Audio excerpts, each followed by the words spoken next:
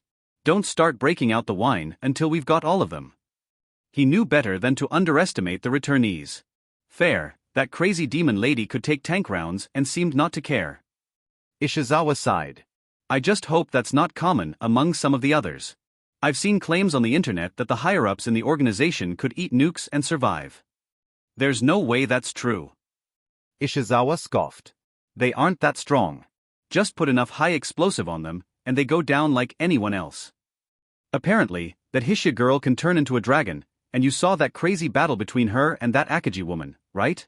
Toya interjected. Those two caused that much damage just fucking around in an exhibition match. At this point, I wouldn't be shocked if they could eat most things we've got and walk away. A dragon is just a big fat slow tank that flies.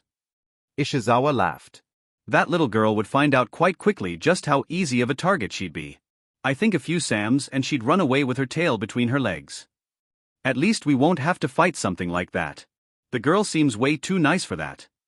Toya laughed as he bent down to help the recovery team collect parts. She's in your strike zone, and a dragon is exotic, so go for it. Ishizawa laughed. Don't you watch anime and talk about getting a cute exotic wife? That cat was honestly more my type. Fluff is superior to scales. Toya gave an embarrassed laugh. Plus, that dragon girl is like 19? Too young for me, I'm no creep. Toya was nearly 30. Ah, so you want a girlfriend that would kill you. That cat was kind of psychotic, reminds me of some women I used to go to school with. Ishizawa poked at him. You can fantasize about being tied to a bed while she skins you alive. But you'd probably like that, huh? Toya rolled his eyes. Weren't you the one crushing hard over that dude they got working for the RRT? The man is a walking tank with abs the size of my head. I'm obligated to like him. Ishizawa smirked. Captain Yashigawa looked at the two of them. You two act like brother and sister, I swear. He shook his head and walked over to some of the other squad leaders who were having a discussion. This wouldn't be the last joint operation between the US and Japan, and it showed that as hard as it may be, they can kill a returnee. Spoiler: the next morning, as she was sitting on top of a shrine, Akagi received a phone call from Kana. Wani-chan, where are you? Kana was slightly worried since Akagi never came home last night. I'm getting ready to go to school and you're still not back. Is everything alright? Yumi said she'd not heard anything from you since you left. Yumi was used to this and told her not to worry, but Kana still did. Yeah, I probably should have texted her, huh? Akagi had been wandering aimlessly throughout the night and had lost track of time. Oops. Yeah, everything's good. Akagi chuckled. I guess I got a little more distracted than I thought. Sorry about that. I mean, it's fine. I just wish you would have said something. Kana calmed down. I thought you ran off on me. She was worried that Akagi was mad at her or just walked away from her without saying anything. She'd gone into a slight panic. No, I haven't run off. I'd never ever do that to you or any of my family. Akaji shook her head. My outing just ended up being a bit longer than expected and I lost track of time. I'll be home before you get back from class today, so don't worry. Where are you anyway? In Kyoto. Kana at least wanted to know where she was. I'm in Nagoya, actually, at a shrine above the city in the mountains. I'm just kinda wandering around right now, no real plan. Akaji stood up and stretched. Okay, well, please be careful. All right. Kana was still worried, but less so now that she knew where her sister was. As always, Akaji spoke with her a bit longer before Kana hung up to go to school. The shrine she was at was on top of a mountain that overlooked Nagoya, and from where she was standing, she could see the entire city. It stretched out around the shoreline and was massive. Apparently, Hishia had an aunt and uncle that lived here that'd she'd visit occasionally. I need some fucking stress relief. Akaji shook her head. I can't worry others with my own issues. Normally, Akaji would take out her stress by gaming, but without the ability to full dive her options were limited. What the hell can I do to blow off some steam at 7 in the morning? There were a few options, but nothing she could think of would satisfy the itch in her mind. She didn't want to just goof around, she wanted to have fun. I could go harass someone, haven't done that in a bit. That would definitely be fun, but who? Akaji thought for a moment before her face changed to an evil grin. Oh, that would be absolutely amazing. She changed her shape to look like Superbia, letting out a laugh as she jumped in the air and began running in the direction of Tokyo. Let's see how much entertainment they'll give me. Akaji laughed in her head. Mishu was standing on top of one of the many skyscrapers in Tokyo. She was currently on patrol, and with Superbia down, she was one of 2 members of the RRT in Tokyo. She was mostly confined to metropolitan areas, since if caught out her ability to fight in close combat was limited at best. God, I hate all this waiting around. She said as she smoked a cigarette. How long is it going to take the Americans to actually send us some better help? Killing Ikemen was start, but I want to go on the attack. Not just sit here and play protector. Libra had been getting bolder with their attacks, and with only 7 of them, they were struggling to stop each attack by Libra. Luckily, they'd been keeping their terrorism to larger cities, so it was a little easier to deal with them. Looking for some excitement, are we? A voice came from behind Mishu, causing her to spin around and see the unexpected sight of her Oni friend standing before her. Superbia. Mishu was surprised to see her. I thought you were supposed to be out for a few more days? She was told Superbia would be out of commission for a bit longer, so seeing her here was unexpected. What can I say? I got bored and I needed this. Akaji. Still, I would have liked a heads up. Mishu shook her head. But if you're here, then help me with overlapping the patrol area. She turned around and went to activate her comm. But as she did, she was suddenly pushed forward, nearly falling off the building. Annoyed, she spun around in anger. What the hell was that? I could have fallen, you idiot. Mishu exclaimed. I couldn't have you contacting home, now could I? Akaji said, twirling the communications device around her finger. That would ruin the fun. Wa Superbia. What are you doing? Mishu drew her pistol and pointed it at her. Answer me. I told you. I'm bored, and I wanted some entertainment. Akaji chuckled at her questions. So you're going to play with me? You. Who are you? Mishu exclaimed. You're not Superbia. I can tell by that look in your eyes. Are you one of Libra? Mishu saw through Akaji's disguise, which wasn't that surprising since Mishu was good friends with Superbia. Maybe, maybe not. Akaji shrugged. But I'm not here to fight. Like I said, I'm bored, and I want you to play with me for a bit. At least until I have to head back home. She smiled. I don't have time for your antics. Give me back my communicator and get the hell out of here. And stop imitating my friend. Mishu pointed her pistol at Akaji. Then would you prefer if I copied you? Akaji transformed into Mishu. Is this better? She pushed her hair back dramatically. Who the hell is this? I don't detect a skill being used to disguise them. Mishu knew this had to be a player, but which one was eluding her? Listen, I don't have time for your antics. If Libra shows up, I need to be ready to go at a moment's notice. If you're bored, go bug someone else. Mishu wasn't interested. If you don't play with me, then I'll go walk around Tokyo with your face and embarrass the hell out of you. Akaji knew Mishu wouldn't like that. Maybe suck some people's blood? That would be fun. Akaji laughed. You wouldn't dare. Mishu hissed. I'll fucking end you if you even try it. Well then. Akaji turned around and walked toward the edge of the building. You better catch me if you want to keep your dignity intact. Akaji let out a laugh as she jumped off the side of the building and ran full speed down its length. Shit. Mishu cursed the mysterious copycat and ran after her. Get back here, you son of a bitch. Thus began a full-speed chase across Tokyo. Mishu wasn't exactly speedy, so Akaji held back enough so that things would be interesting. The two hopped across rooftops, ran along the sides of buildings, and zoomed down streets. Mishu couldn't afford to just let Akaji go, since she would absolutely go through with her threat, and the communicator she stole was quite important. Get your ass back here. Mishu screamed as the two bounced between rooftops. Stop running away and face me.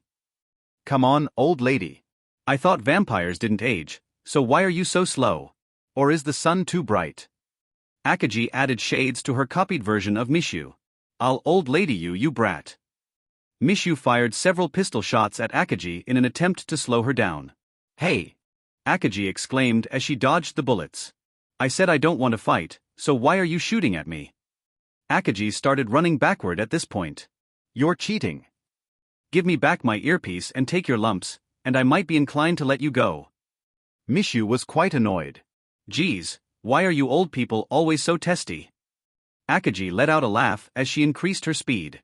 Mishu wasn't actually that much older than her, but Akaji always called her old to get under her skin. Do I need to start sending you brochures for your retirement home? Well, wait, you're so old, so it would be better to just skip that and start talking to funeral homes. Akaji laughed. How's cremation sound? Oh, that's it. When I get a hold of you, I'm going to skin you alive.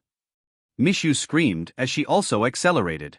The two bounced across the Tokyo skyline, Akaji always one step ahead, much to Mishu's anger. Akaji was enjoying herself, and seeing Mishu get upset just made things all the more fun for her. Deciding to take up the irritation another notch, she decided to switch to Imp's appearance. Yes, yes, she cackled. Capture subdue me. I swear to God if you actually are Imp. Mishu wasn't sure who this was, but at this point, she wouldn't put it past Imp to screw with her.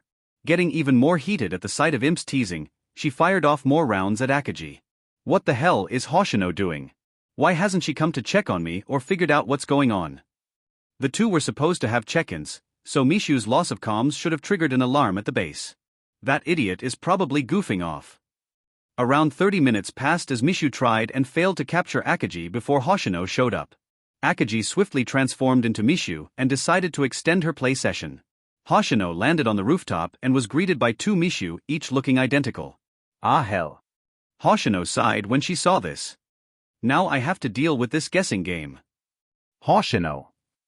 Akaji yelled. Where the hell have you been? I've been chasing this idiot across Tokyo for almost an hour. She decided to lean into the joke even harder. She went and turned into me to confuse you. Quick, take her down. Oh no, you don't. Mishu yelled. I'm the real one. This idiot is the fake. I never thought I'd see this stupid routine for real. Mishu complained in her mind. Don't listen to her. I'm the real one. Akaji yelled.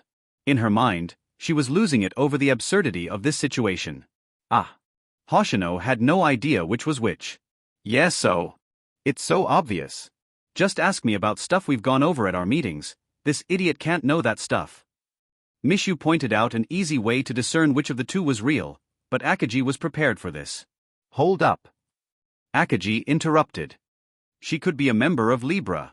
If you start talking about important stuff, it could get back to their leaders. That's probably why she's doing this stupid thing. That is something Akaji would do. Mishu grumbled since Akaji was right. Then how about you just bring us both back to base?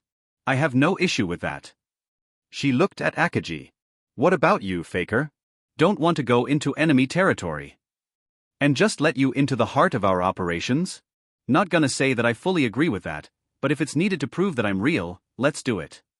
Akaji decided to go along with it since it wasn't like they could hold her. I can interrogate you when everyone gets back. They actually agreed. Mishu didn't expect this and was now sketched out. What the hell is the plan? Maybe we should call for some help? Hoshino was still confused. I have no idea what to do. This started an argument between Mishu and Hoshino over what to do next. Akaji just stood and watched, since the two were providing more entertainment than she could ever hope to create herself. She was half tempted to pull up a chair and eat popcorn while the two screamed at each other. It took an astonishingly long 15 minutes for the two to stop arguing and realize that the other Mishu was just casually watching them. Oh no. SIP, don't mind me. Please continue. SIP Akaji got out a drink while she was waiting. Listen, please stop this. Mishu. I'm tired, and this is a complete waste of our time. Well. Akaji put her hand on her chin. I guess we can wrap this up. The elderly don't have much energy, and picking on them isn't right. Akaji chuckled. I'm not. Mishu froze as the wheels in her brain turned. Wait. Akaji, is that you? There was only one person who called her old, and it took her all this time to connect the dots. Wait, what? Hoshino exclaimed as she heard what Mishu yelled. Akaji. Took you long enough. Akaji reverted to her normal form. You old people really are slow on the uptake. Akaji laughed as she threw the comms device back to Mishu. Mishu caught it and then collapsed onto the rooftop. Why are you like this? And why am I so stupid for not seeing it sooner? Now that she thought about it, it was so obvious. Akaji was the only person who could freely transform into other people without setting off her detection. Don't feel bad about it. At your age, forgetting this and being a bit slow is natural. Akaji said sarcastically. Just go back home and snuggle in with a warm blankie. Arg. Mishu cried. I'm a vampire, I don't even age. Akaji. Hoshino looked at her. What was the point of all this? Please don't tell me you joined Libra or something. She was hoping that wasn't the case. Me? Join Libra? Akaji let out a laugh. Hell no, and as for why I did this, it's because I was stressed and needed to let off some steam. Plus a bit of boredom. Please don't use us as stress relief. Mishu's face was in her hands. You really just. Ugh. I fucking hate you. Wasn't that fun though? I know, I feel better. Akaji stretched. And come on Vampy, ain't we best buddies? Define fun, Mishu commented back. Because I think we've got different definitions of that word. Well, I feel better, and I think that's good enough. Akaji gave a big smile. I've got to head back to Kyoto. Thanks for playing with me, Mishu and Hoshino. Akaji looked at the girl. At the rate things are going, you're going to die. See ya. Akaji saluted with her fingers and disappeared in a black puff. What did that mean? Hoshino got a chill. The fuck, man. Why is she always like this? Mishu sighed as she slumped over. I need a drink, or 5. Hoshino, this is partially your fault, so you're buying. What? Hoshino cried. Spoiler. A few days later, the girls came over to Akaji's house. It was early December, and the cold weather outside meant that Christmas was only a few weeks away. Kana, Mika, and Naomi were going to do their Christmas shopping the next day, and currently, they were sitting around the living room table drinking tea served by Mizumi. Akaji was busy elsewhere and told Kana she would return later, so Mizumi was left with them. Where is Akaji anyway? Mika asked. Akaji hadn't been here when they arrived, so she was curious. I believe she's dealing with some magical testing, Mizumi said as she brought in a plate of cookies for the girls to eat. Some members of her family are quite skilled in magic, and I think she wanted to start testing their abilities in this world. She'd been helping with magical training in addition to ferrying material and personnel into the pocket dimension for the construction of the spirit's new home. Must be nice to have magic, Mika complained. I wish I could use it. That would be so cool.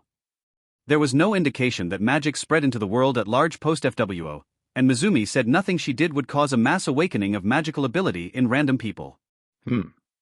Mizumi scrunched up her face in thought. I think it should be possible for you to use magic, maybe. Mizumi's words caused Mika to get excited. Really? Mika yelled as she grabbed onto Mizumi's shoulders. Tell me how. Too close. Mizumi tried to wriggle free of Mika's iron grip but found herself trapped. Mika, calm down. You're scaring the poor girl. Kana was trying really hard to hold in her laughter at Mizumi's plight. Sorry. She let Mizumi go and scratched her cheek in embarrassment. But can we really use magic? Mizumi sighed and dusted herself off. I don't see why not, though it would take some external assistance first. External assistance? Mika cocked her head in confusion. What does that mean? Mizumi tapped her chin and thought for a moment. So, basically, all living things have a flow of magic throughout their body. My kind calls them magic circuits. They're essentially an invisible pathway that flows throughout someone's body and channels magical energy. She continued. In my world, these grew just like your bones do, and over time they would gradually get bigger and more robust, enabling larger overall pools of magic to be used. So it's like an organ? Naomi asked. Kind of. That's actually not a bad way of thinking about it. Mizumi nodded in approval of the comparison. These circuits allow one to channel magical energy that one's own body generates or from the natural environment around you. Though, this world lacks any real amount of magical energy, so you're almost entirely reliant on what your body generates itself. Mizumi shrugged. How does the body generate magic? Naomi was quite interested in this topic, especially since she was considering going into medicine in the future. The circuits themselves generate magic. The best way I can explain it is to imagine that the magic is your blood while the circuits are your veins and heart combined in one. Mizumi sighed since she wasn't the greatest at explaining this to those with no magical knowledge. Basically, the circuits circulate the magic and are also responsible for generating enough to fill the pathways. This means that you have a set limit to how much magical power you can use at one time. It is possible to exceed this via other means, but doing so could damage your body and the circuits. Mizumi's expression made it seem like she'd seen this happen before. Does the magic power come from food? Or does it just generate without the need for any input? Naomi had started writing down notes. Yes, energy has to come from somewhere, after all. Mizumi smiled seeing Naomi so interested. Without a proper diet, you can't generate the magic to fill the circuits, and your abilities will plummet. This does mean that your nutritional needs increase the more magic you expend. She knew most great mages had even greater appetites. Fascinating. So then, what is the difference between the people in this world and those from yours? Why don't we have these magic circuits? You said our bodies can generate magical energy, so why haven't we seen it? Naomi was really getting into this whole magic thing. Mika was having a hard time following the explanation, while Kana just nodded along. I can't be completely sure, but this world's lack of magical energy likely made it so that life here is closed off to magic completely. Mizumi's eyes glowed for a moment as she scanned Naomi's body. Your body completely lacks magical circuits and in fact, there isn't magic anywhere within it. So how can we use magic if we lack those circuits? Kana interjected. If our bodies evolved not to need magic or have those circuits, shouldn't it be impossible for us to use it? No. Mizumi shook her head. All you need is some magic circuits, the rest will handle itself. In my world, from time to time you saw individuals whose bodies were born without them, and with a simple procedure you could force the pathways to open, and the body would naturally generate them as intended. Mizumi had actually done the procedure numerous times over her life, so she knew exactly what to do. So you could do that to us. Mika was happy to hear this news. I could. However, without explicit permission from Akagi, I will not do so. Mizumi didn't want to give the blue-haired girl the bad news, but if the choice was between disappointing Mika and angering Akagi, she wouldn't risk upsetting the demon who held her people's lives in her hands. Makes sense. Naomi was writing in her notes. There's no telling what might happen if you messed with our bodies. We'd be the first people in this world to acquire magic, and it's possible there would be negative side effects. Our bodies weren't meant to have magic circuits, so there's no telling what might happen. Naomi agreed that caution was necessary. Yeah, and having magic start appearing might cause further chaos. One Ichan and the others are already crazy, but if regular people start getting access to magic, I can't imagine things would be peaceful. Kana gave a nervous smile as she imagined the chaos that would unfold. I can speak to Akagi about it, but I imagine she won't exactly be thrilled with the idea of me experimenting on you three. Mizumi sweated imagining the pressure, and she knew that any issues would be detrimental to her and her people's well-being. I volunteer. Mika put her hand up. I want to be able to use magic, and I trust you to do it. Mika's bright smile blinded Mizumi with its radiance. Even the water spirit was no match for Mika's bright aura. I appreciate your faith, but until I get the go-ahead from Akagi, I can't help you. She recoiled from the brightness of Mika's smile. We'll just have to talk to her about it when she gets back. Kana shrugged. But for now, I would say that caution is best, Mika. You wouldn't want to end up crippled or in endless pain or something, would you? Kana looked at her friend with a sharp gaze. True. I guess I can wait. Mika sat down and gave a pout. Besides, even if I were to do the procedure today, It would still be months before you could properly use the new circuits, and it would be a very long time before you could cast magic. Mizumi figured it would take people completely unfamiliar with magic quite some time to get used to it. Though, Kana. She looked at the girl. Are you sure you can't use or sense magic? Her question confused Kana. Me. Kana didn't understand. I can't use magic. Why would I be able to? Mizumi thought for a moment before speaking. While your soul seems human enough, I question if you might not have been influenced by Akaji at some point. What? Kana's eyes widened at Mizumi's statement. What do you mean, influenced? Well, you've spent more time around Akaji, and during one's younger years the soul is particularly susceptible to influence from especially strong power sources. Mizumi continued. From what I've seen and been told, Akaji was likely not actually a human, even before FWO. I wouldn't be shocked if your soul was influenced or changed by your close proximity to her. It's rare, but I have seen it a few times in siblings where the weaker one's soul is changed or altered by the stronger one. So wait, you mean being near One-chan changed me from being human?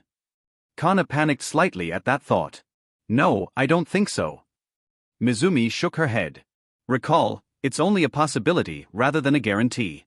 On top of that, you should have seen some signs of change or influence by now, so if you say that nothing out of the ordinary has occurred with you, then you were likely not influenced by Akaji.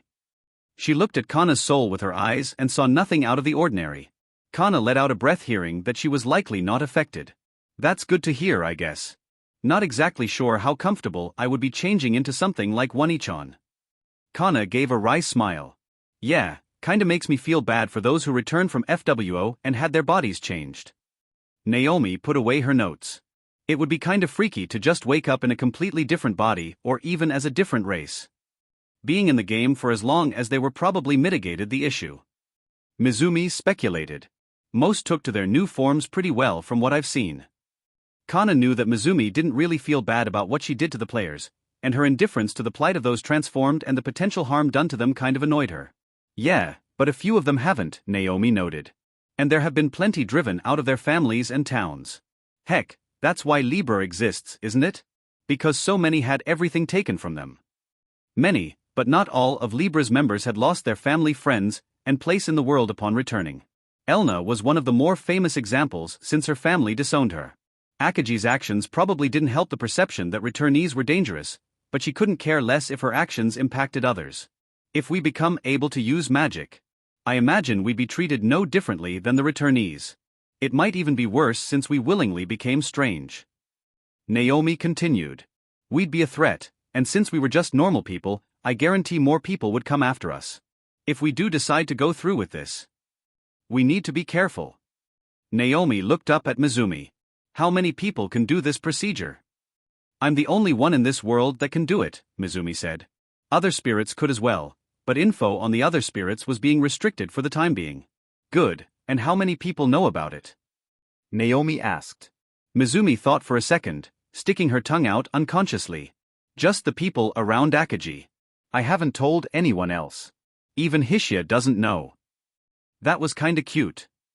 Kana x Mika x Naomi. That's for the best, Kana added in. For now, you should probably not tell anyone outside of One-chan's family unless she tells you.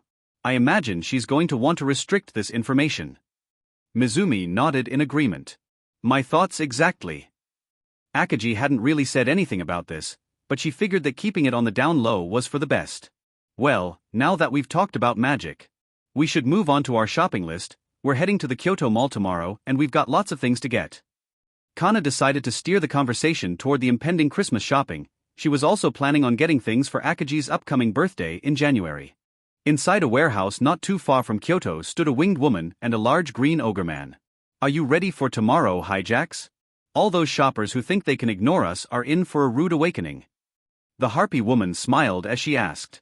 Her voice was cool and seductive, but the glare in her eye was terrifying. You're damn right. I never thought you and I would tear up Kyoto together, Sumeralia. His loud voice boomed, shaking the windows. We've left Kyoto alone until today, and those idiots probably think we're too afraid of Akaji to attack the city. He gave a loud belly laugh. If that idiot shows up to stop us, we can take her. She ain't so tough anyway. Still don't understand why Herlex was so wary of her. I imagine he'll be quite annoyed we went off script. Oh well, We can hit Nara afterwards anyway. The two broke into laughter, confident in their ability to deal with Akagi should the need arise. Completely unaware that their actions tomorrow would push the world closer to destruction.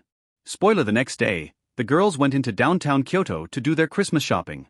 Kana wanted to hit up several shops, so Yumi dropped them off in front of Kyoto's largest mall. Mika and Naomi wanted to get gifts of their own, and Kana was also going to use this opportunity to stealthily get the material to celebrate Akagi's upcoming birthday. Birthdays weren't something that most of Akagi's followers celebrated, but when Kana broached the idea of a party, they were surprisingly receptive. After some discussion, they decided to have not just a birthday party but a celebration of Akagi's return from FWO. It wasn't going to be a surprise, but Kana still had fun keeping things on the down low from her sister. It's a bit chilly out today. Mika shivered as they entered the mall. We've been lucky with the warmer weather this year, so it was bound to happen eventually. Naomi gave a wry smile. She was not a fan of the cold. Also, Mika, I thought you would be good with the cold now since you hang out with those two Yukiana so much. She'd been spending a lot of time with the two sisters either at her own home or Akagi's estate. Mika stuck out her tongue in response. Sure, they can use cold magic, but their bodies are actually nice and warm. Really? It's not that cold out, is it? Kana was in comparatively light clothing, to the point that Mika and Naomi questioned her sanity. I don't think it's that bad out. Do you never get cold? Mika pouted. Now that I think about it, I can't recall seeing you ever wear heavy clothes before. She recalled Kana showing up to her house in shorts during a fringed snowstorm freshman year. Kana gave a smug smile. I guess I'm just lucky. I never seem to get too hot or too cold. Maybe Mizumi was right. Kana is probably a yokai. Naomi shook her head with a sarcastic smile. Maybe she's a shadow Yukiana. Yeah, if her body is a shadow like Akagi's, then not getting cold would make sense. Mika decided to play along.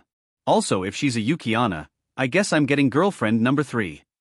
You'd have to outcompete Hishia for that one. Naomi said as both laughed.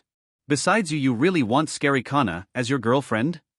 Not finding the joke funny, Kana bonked her two friends on the head. Ouchie. Mika. Naomi. Any more funny comments? Kana asked with a raised eyebrow and a still raised fist. The two rubbed their heads. She's definitely got the anger issues like her sister. Naomi continued with her comments, which caused Kana to chase her around in circles for a bit. Help me, Mika. The evil yokai is going to get me. Naomi ducked behind Mika. I expect this behavior from Mika, but not you, Naomi. Kana sighed. Is this payback for making you two study? The two perpetrators merely whistled instead of answering. You two drive me nuts. Kana turned around and started walking away. Come on. We've got shopping to do. Seeing Kana concede defeat, Mika and Naomi looked at each other and snickered. The monster has been defeated. Mika laughed. Just be careful. She might still eat you while your guard is down. Naomi chuckled. I can still hear you too. Kana exclaimed, which caused the two girls to run over and catch up with her. And so, the shopping adventure began. The girls hit up many different stores throughout the mall and slowly but surely checked items off their lists. Mika and Naomi came for comparatively few items, but Kana was a woman on a mission. Not only was she going to pick up gifts for some friends and family, but she was also purchasing the supplies necessary for both a Christmas party and her sister's birthday. Luckily, money wasn't really an issue, and any material that was harder to get she could simply obtain via Akagi's other family members. As the trip went on, however, something began to eat at the back of Kana's mind. Ever since the day that she'd moved in with Akagi, she'd had no physical contact with her parents. She'd unblocked them and had a lengthy conversation with them via text, but she never once saw them in person nor spoke to them over voice.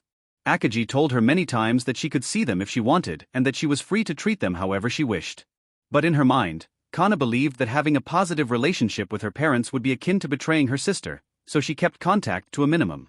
This Christmas would be the first one she would celebrate without them, and this sudden realization made her sad. Despite everything, she still loved her parents, and she missed them. She didn't think she could forgive the way they treated Akagi, but she hoped that one day they might reconcile, even if only a bit. Kana had confided these feelings to Mika and Naomi, who tried their best to console her. Kana was a strong girl, but she was still just 16 years old, and being separated from her parents and flung into this strange new world was a lot to handle, genius or otherwise. Her friends encouraged her to visit her parents on Christmas, and Akaji told her that doing so would be a good idea. Of course, Akaji's statements came with the understanding that if their parents tried to restrain Kana, all hell would break loose. In the past, Kana would have never thought that such a thing could happen, but Eri's warning to Akaji made Kana wary of her extended family. She'd spent enough time with the Tamagawa family that she knew them quite well. They were obsessed with members meeting high standards, and Kana already figured they had plans for her in the future. Once, she'd overheard a conversation between her mother and grandfather regarding intentions to make her family head in the future. So she wouldn't put it past her grandfather to do something dramatic now that she'd separated from the family.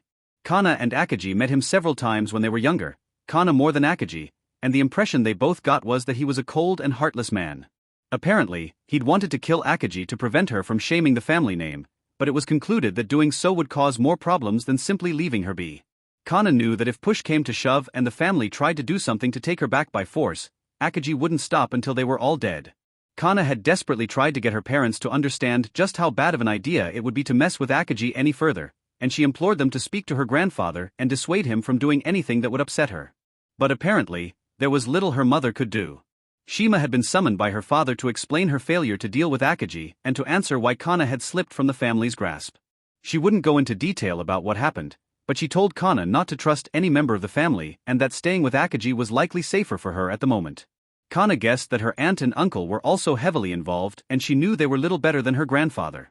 The family always seemed to be hiding something, and Kana assumed she was being used in whatever game they played, though what her part in this game was unknown to her. Hearing her mother tell her to remain with Akaji shocked Kana. She never imagined that her mother would tell her to stay with Akaji for her safety, but she did. This could only mean one thing, that the family was planning on doing something to retrieve Kana and take her back by force. Kana had initially wanted to tell Akaji of this but decided against it, fearing that her sister might take some kind of action, and Kana preferred to avoid any bloodshed. These thoughts and many others raced through Kana's head as she shopped. The concern on her face was obvious to her two friends, but they decided to keep quiet out of respect. They knew just how much pressure Kana was under and figured that if she needed their help, she would ask. As she always had. Alrighty, I think that's everything I need to get here at the mall, Kana exclaimed as she sat down on a bench. Are you sure you got everything? Naomi asked sarcastically. You only have like 10 bags. I think that's too little. Mika laughed at this comment. It's a good thing Yumi can just teleport those back to the house. I wouldn't want to carry all this. Yeah, especially since we have a few other places downtown that we need to go after this. Kana gave a wry smile as she figured that perhaps her shopping list was just a bit too long. Let me call Yumi and have her meet us. Kana's words were cut short when the power in the mall went out. A power outage? Mika looked around. That's strange. Losing power was uncommon in Kyoto, so this was a little out of the ordinary. Internet service is down too. I can't make any calls or texts. Naomi was annoyed. Why is it down? That never happens. What could possibly? Kana was cut off again as an explosion shook the mall, followed by the sound of screams. An explosion? Kana looked around. What was that? Mika looked around and saw what looked like fire coming from one of the mall's corridors. A fire. Is that a fire? Suddenly people began running from the direction of the fire screaming. Monster. Civilian A. It's a giant green ogre. Civilian B. Run for your lives. Civilian C. People began to panic as more explosions echoed throughout the building. Things quickly devolved into a panic as the building shook. Boom boom asterisk boom bang. Explosion continued to rock the building as flames and smoke began to erupt from other directions. We should get out of here. Naomi exclaimed, her face showing fear. Right. Kana grabbed the bags, and the three beelined for the nearby exit, but were stopped by the sound of glass breaking and an overhead voice that called out to them. What have we here? Sumarelia laughed as she looked over the terrified faces of the people in the mall. Trying to escape? Sorry, but I won't make it so easy. She was floating in the air after having come through the glass rotunda in the ceiling. Seeing people attempt to escape through the doorway, she chucked a fireball at the door, which killed several people and collapsed the entrance. Now then. It looks like you're all trapped in here with me. She licked her lips like a hungry predator. Why are you doing this? Kana yelled. This isn't a game. These are real people you're hurting. She wanted to try and reason with the harpy lady. So what? Sumarelia chuckled. I wanted to kill them, so they died. Do I need some grand reason? she continued. Why should I care about how my prey feels? Please, there's no reason to do all this. You don't need to hurt more people. Kana pleaded with her to stop. I'm sure you can live in this world without doing things like this. What's with all the yelling? Hijax walked through a nearby wall, holding a man by the skull in his right hand. Sumeralia, why are you wasting time talking to these people? We need to take out as many as possible before the fun police shows up. He crushed the skull of the man he held in his hand. Though maybe fighting one of those idiots would be fun? He laughed as he wiped the blood off his hand. The girls were horrified by Hijax's presence. He was an ogre and quite the powerful one at that. His massive frame towered over them, and he was an order of magnitude larger than the three of them put together. But more than that, he seemed like a genuine monster, unlike the other players they'd met. He's a real monster. Kana was terrified, and Mika nearly collapsed on the floor in fear. WWWW. Naomi began to shake. I know. Sumeralia charged up a blast in her hand. I was just dealing with them now. She screamed as she launched a fireball at the three girls. As it approached, time seemed to stop for Kana, and her life flashed before her eyes. All her regrets, her sorrow, everything played for her until it ended on the smiling face of her sister on the day that FWO was released. Am I going to die? Kana's mind blanked as it came towards her, and she realized it would likely kill her. With one last breath, just before the fireball hit, Kana cried out for her sister. One each on. Boom. The fireball impacted Kana dead on and exploded, causing significant damage to the pavilion area as well as starting other fires. However, rather than instantly die as one would expect, the three girls were launched backward. Their hair was singed, and their bodies slightly burnt, but they were still alive. Kana was knocked unconscious as she took the brunt of the impact, but Mika and Naomi were not. They could barely see in the smoke and found themselves unable to speak due to burns to their throat. Around the three of them, a dim purple film covered them from head to toe, almost like film. After a few seconds, it grew bright before shattering like glass, and the particles flew into the air before disappearing. Hijax and Sumeralia were surprised to see the three girls survive the explosion, but just as the harpy charged up another blast, a black swirling portal formed just in front of Kana. Out from it stepped Akagi, who looked around the room. Her eyes came to rest on the unconscious form of her sister lying in front of her, and her eyes grew wide as her entire body started twitching. Kana. Akagi. Akagi was alerted when the protection she'd placed on the girls was broken and immediately went to check what had happened. One barrier being broken was alarming, but three simultaneously was not good. After stepping through her portal and seeing a burnt and unconscious Kana, she could literally feel something break in her mind. Kana. Akagi screamed, and her voice distorted. In a flash, she moved to her sister's side and checked on her condition, breathing a sigh of relief that she was still alive. She was hurt, burned and unconscious but alive. Though, that was little comfort for Akagi. Ha! Sumeralia wasn't expecting to see Akagi. Where did she come from? She basically appeared out of thin air, so the harpy was a bit confused. Hijax took a better look at the three girls and stroked his chin, thinking, hey, if I'm not mistaken, that girl is her younger sister, isn't she? Hijax pointed to Kana. Too bad you didn't kill her. The harpy looked at the girls and recognized them from the news. Ha! Sumeralia yelled. Serves you right, Akagi. I guess we got lucky that your sister and her little friends were hanging out here today. She looked at Hijax. How about this? We beat Akagi until she's within an inch of her life, then tear that precious sister and her two friends from limb to limb right in front of her. She laughed, imagining the horror such a thing would bring to the assassin. Hijax let out a roar. Sounds great. It's about time someone showed that bitch she's not the top dog around here. His face contorted into a nasty smile. He thought Sumeralia's idea sounded nice. Yumi, Akagi said as she picked Kana up in her arms. A moment later, the priestess appeared next to her. How may I help you? Her eyes widened as she saw the injured Kana in Akagi's arms as well as the absolutely horrifying aura Akagi was leaking. Ah. Take these three back to the estate. Akagi's left eye had turned orange and her voice was filled with anger. It distorted to the point that she no longer sounded like herself, she sounded evil. Yumi could tell she was on the brink of losing it and tried to say something to calm her down. My lord, please. Yumi was cut off before she could say much. Now. Before I lose what little sense of reason I have left. Akagi screamed as she shoved Kana into Yumi's arms. Seeing that her master was in no mood to talk, Yumi nodded and carried the unconscious Kana over to where Naomi and Mika were sitting on the floor. The two were similarly burnt but hadn't been knocked out by the blast, though they were visibly injured. Stand next to me. Mimi will treat your burns when we get back. Yumi smiled to make them feel better before looking back at Akaji. Please don't lose yourself, my lord. After she said that, a teleportation circle formed around her and the girls, and in a flash they disappeared.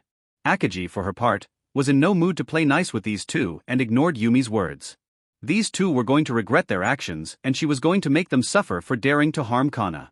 Her anger was at the point of boiling, and it felt like she was mere moments away from snapping. Akaji was not a good person, so she had rules that she imposed on herself to, at least, restrain her worst impulses, and these two were about to find out what happened when those chains were allowed to slacken, even just a bit. Seeing that the girls left, Hijax chuckled. That's fine. Let them run. We'll just kill them later anyway. He pointed his giant club at Akaji. If we take you out, then no one will be able to stand against us anyway, so you being here works out. He figured he and Sumeralia would be more than enough to take down Akaji, something many other fools had thought before she crushed that false notion. Akaji's mind raced as Hijax gave his little speech. Flashes of anger, rage and every similar emotion burst forward and she was inundated with images of cities burning, people dying and the world ending. It felt like she might completely fall apart as the darkness within welled up and screamed to be let loose. Crack. She heard the sound of glass cracking in her mind and it seemed that she would be unable to hold back this tidal wave of anger and hatred which lay within her. Until, just as she was about to be consumed by the power within her, a single image of Yumi on the day she met her all those years ago flashed through her mind. This pulled her back from the brink, as she realized that if she didn't temper her anger, she'd completely lose herself and everything that mattered to her. Akaji backed off the throttle and the darkness began to recede, just a bit. Right now was not the time to confront her inner demons. Akaji calmed herself, not much, but enough to pull back from the brink. She'd retained control of herself, but something had leaked out. Her brief moment of near madness had caused whatever restraints that held her back to weaken. She already felt different, and the power that stirred inside her felt like a great ocean that would burst forward at any moment and swallow her whole.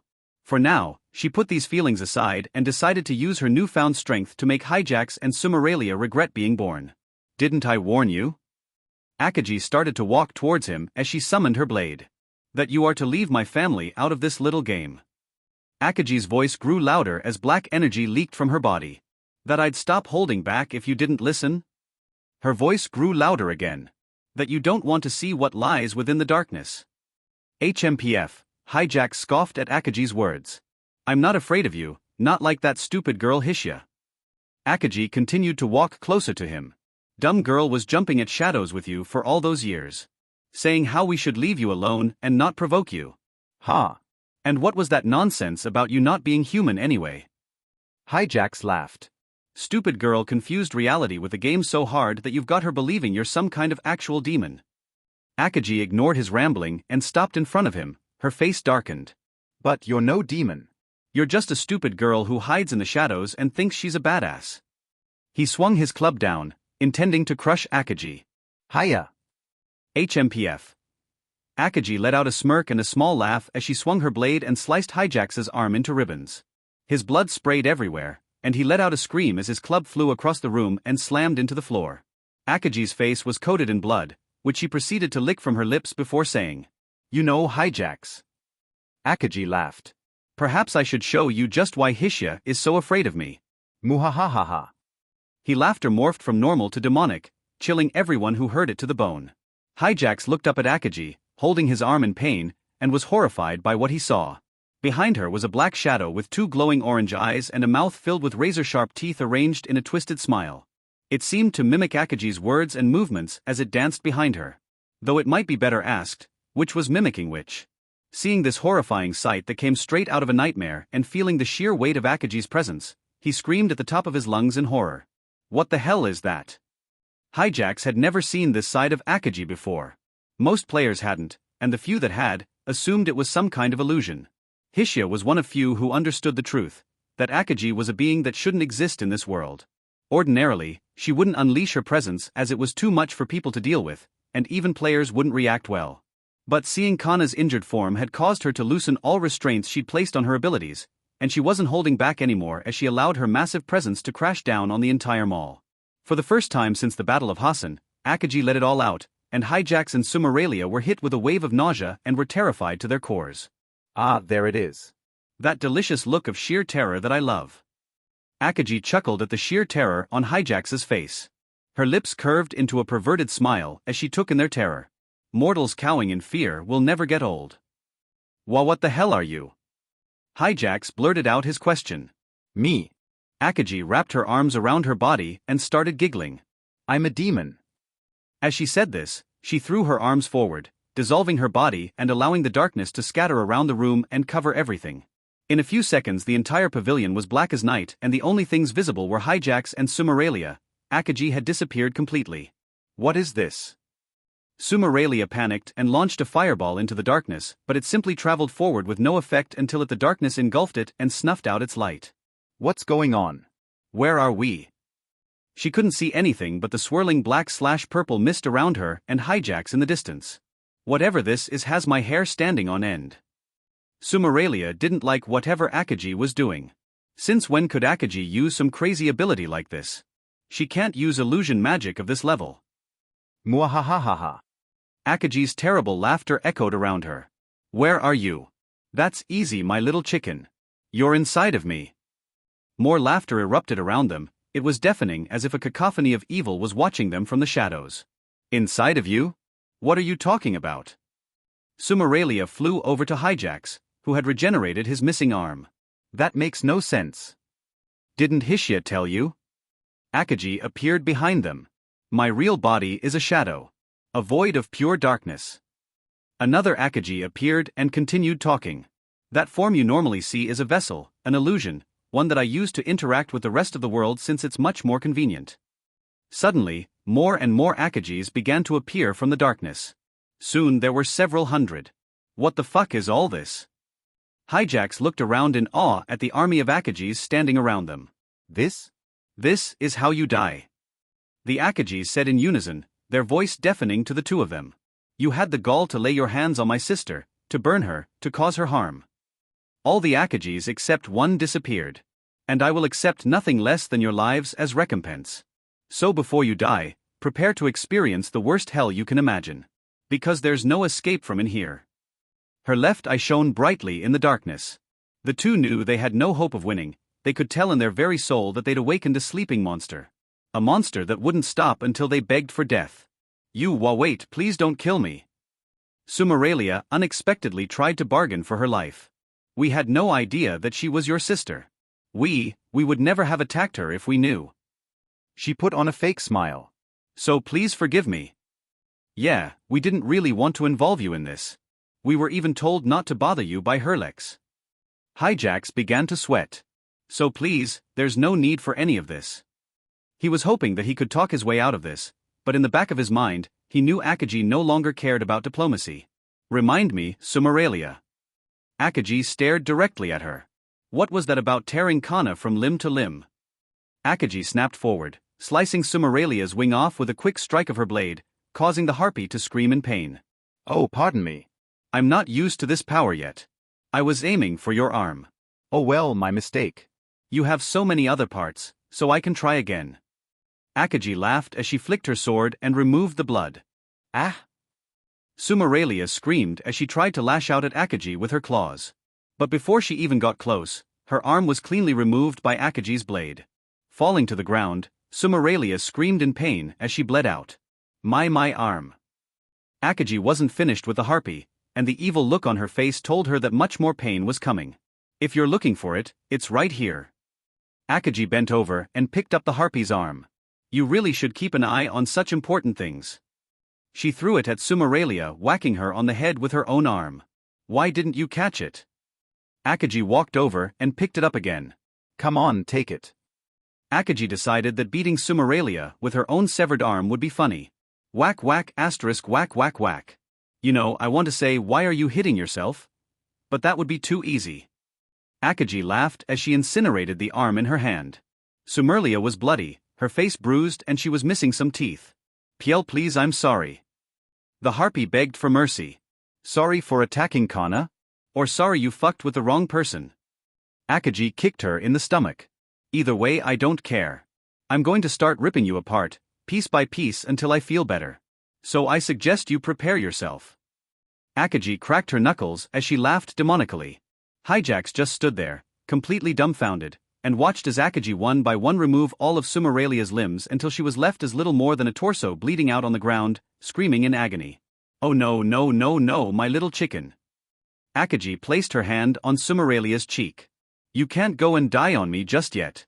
That just won't do. Akagi snapped her fingers, and darkness engulfed Sumeralia and covered her wounds. She wasn't healed, but she wouldn't die as long as the dark blobs remained attached to her. I can't exactly use healing magic. But inside my body, we can bend a few rules. Akagi gave a terrible smile as she then proceeded to torture Sumeralia in a particularly graphic manner. More parts were chopped off, pain was inflicted, and much, much more. Akagi had long since learned the art of torture, and she was a master of the craft. Hijax couldn't muster the will to move. He just stood and watched as Akagi descended into a blood frenzy as she tore Sumeralia apart. She laughed like a madwoman and her eyes showed pure insanity and she seemed to be enjoying herself greatly. Inside of Akagi's body, time flowed strangely, and what seemed like an eternity of torment only took a few real-world minutes. But by the end of it, Sumeralia was left little more than a blithering, bleeding mess. Alwu, the chicken's already broken? Akagi seemed disappointed that Sumeralia had already hit her limit. It hasn't even been that long, where's the fun in it if you break so quickly? Oh well, I've got another toy to play with. Akagi bent down next to Sumeralia. I might be a demon, but I am capable of mercy. So I will put you out of your misery now.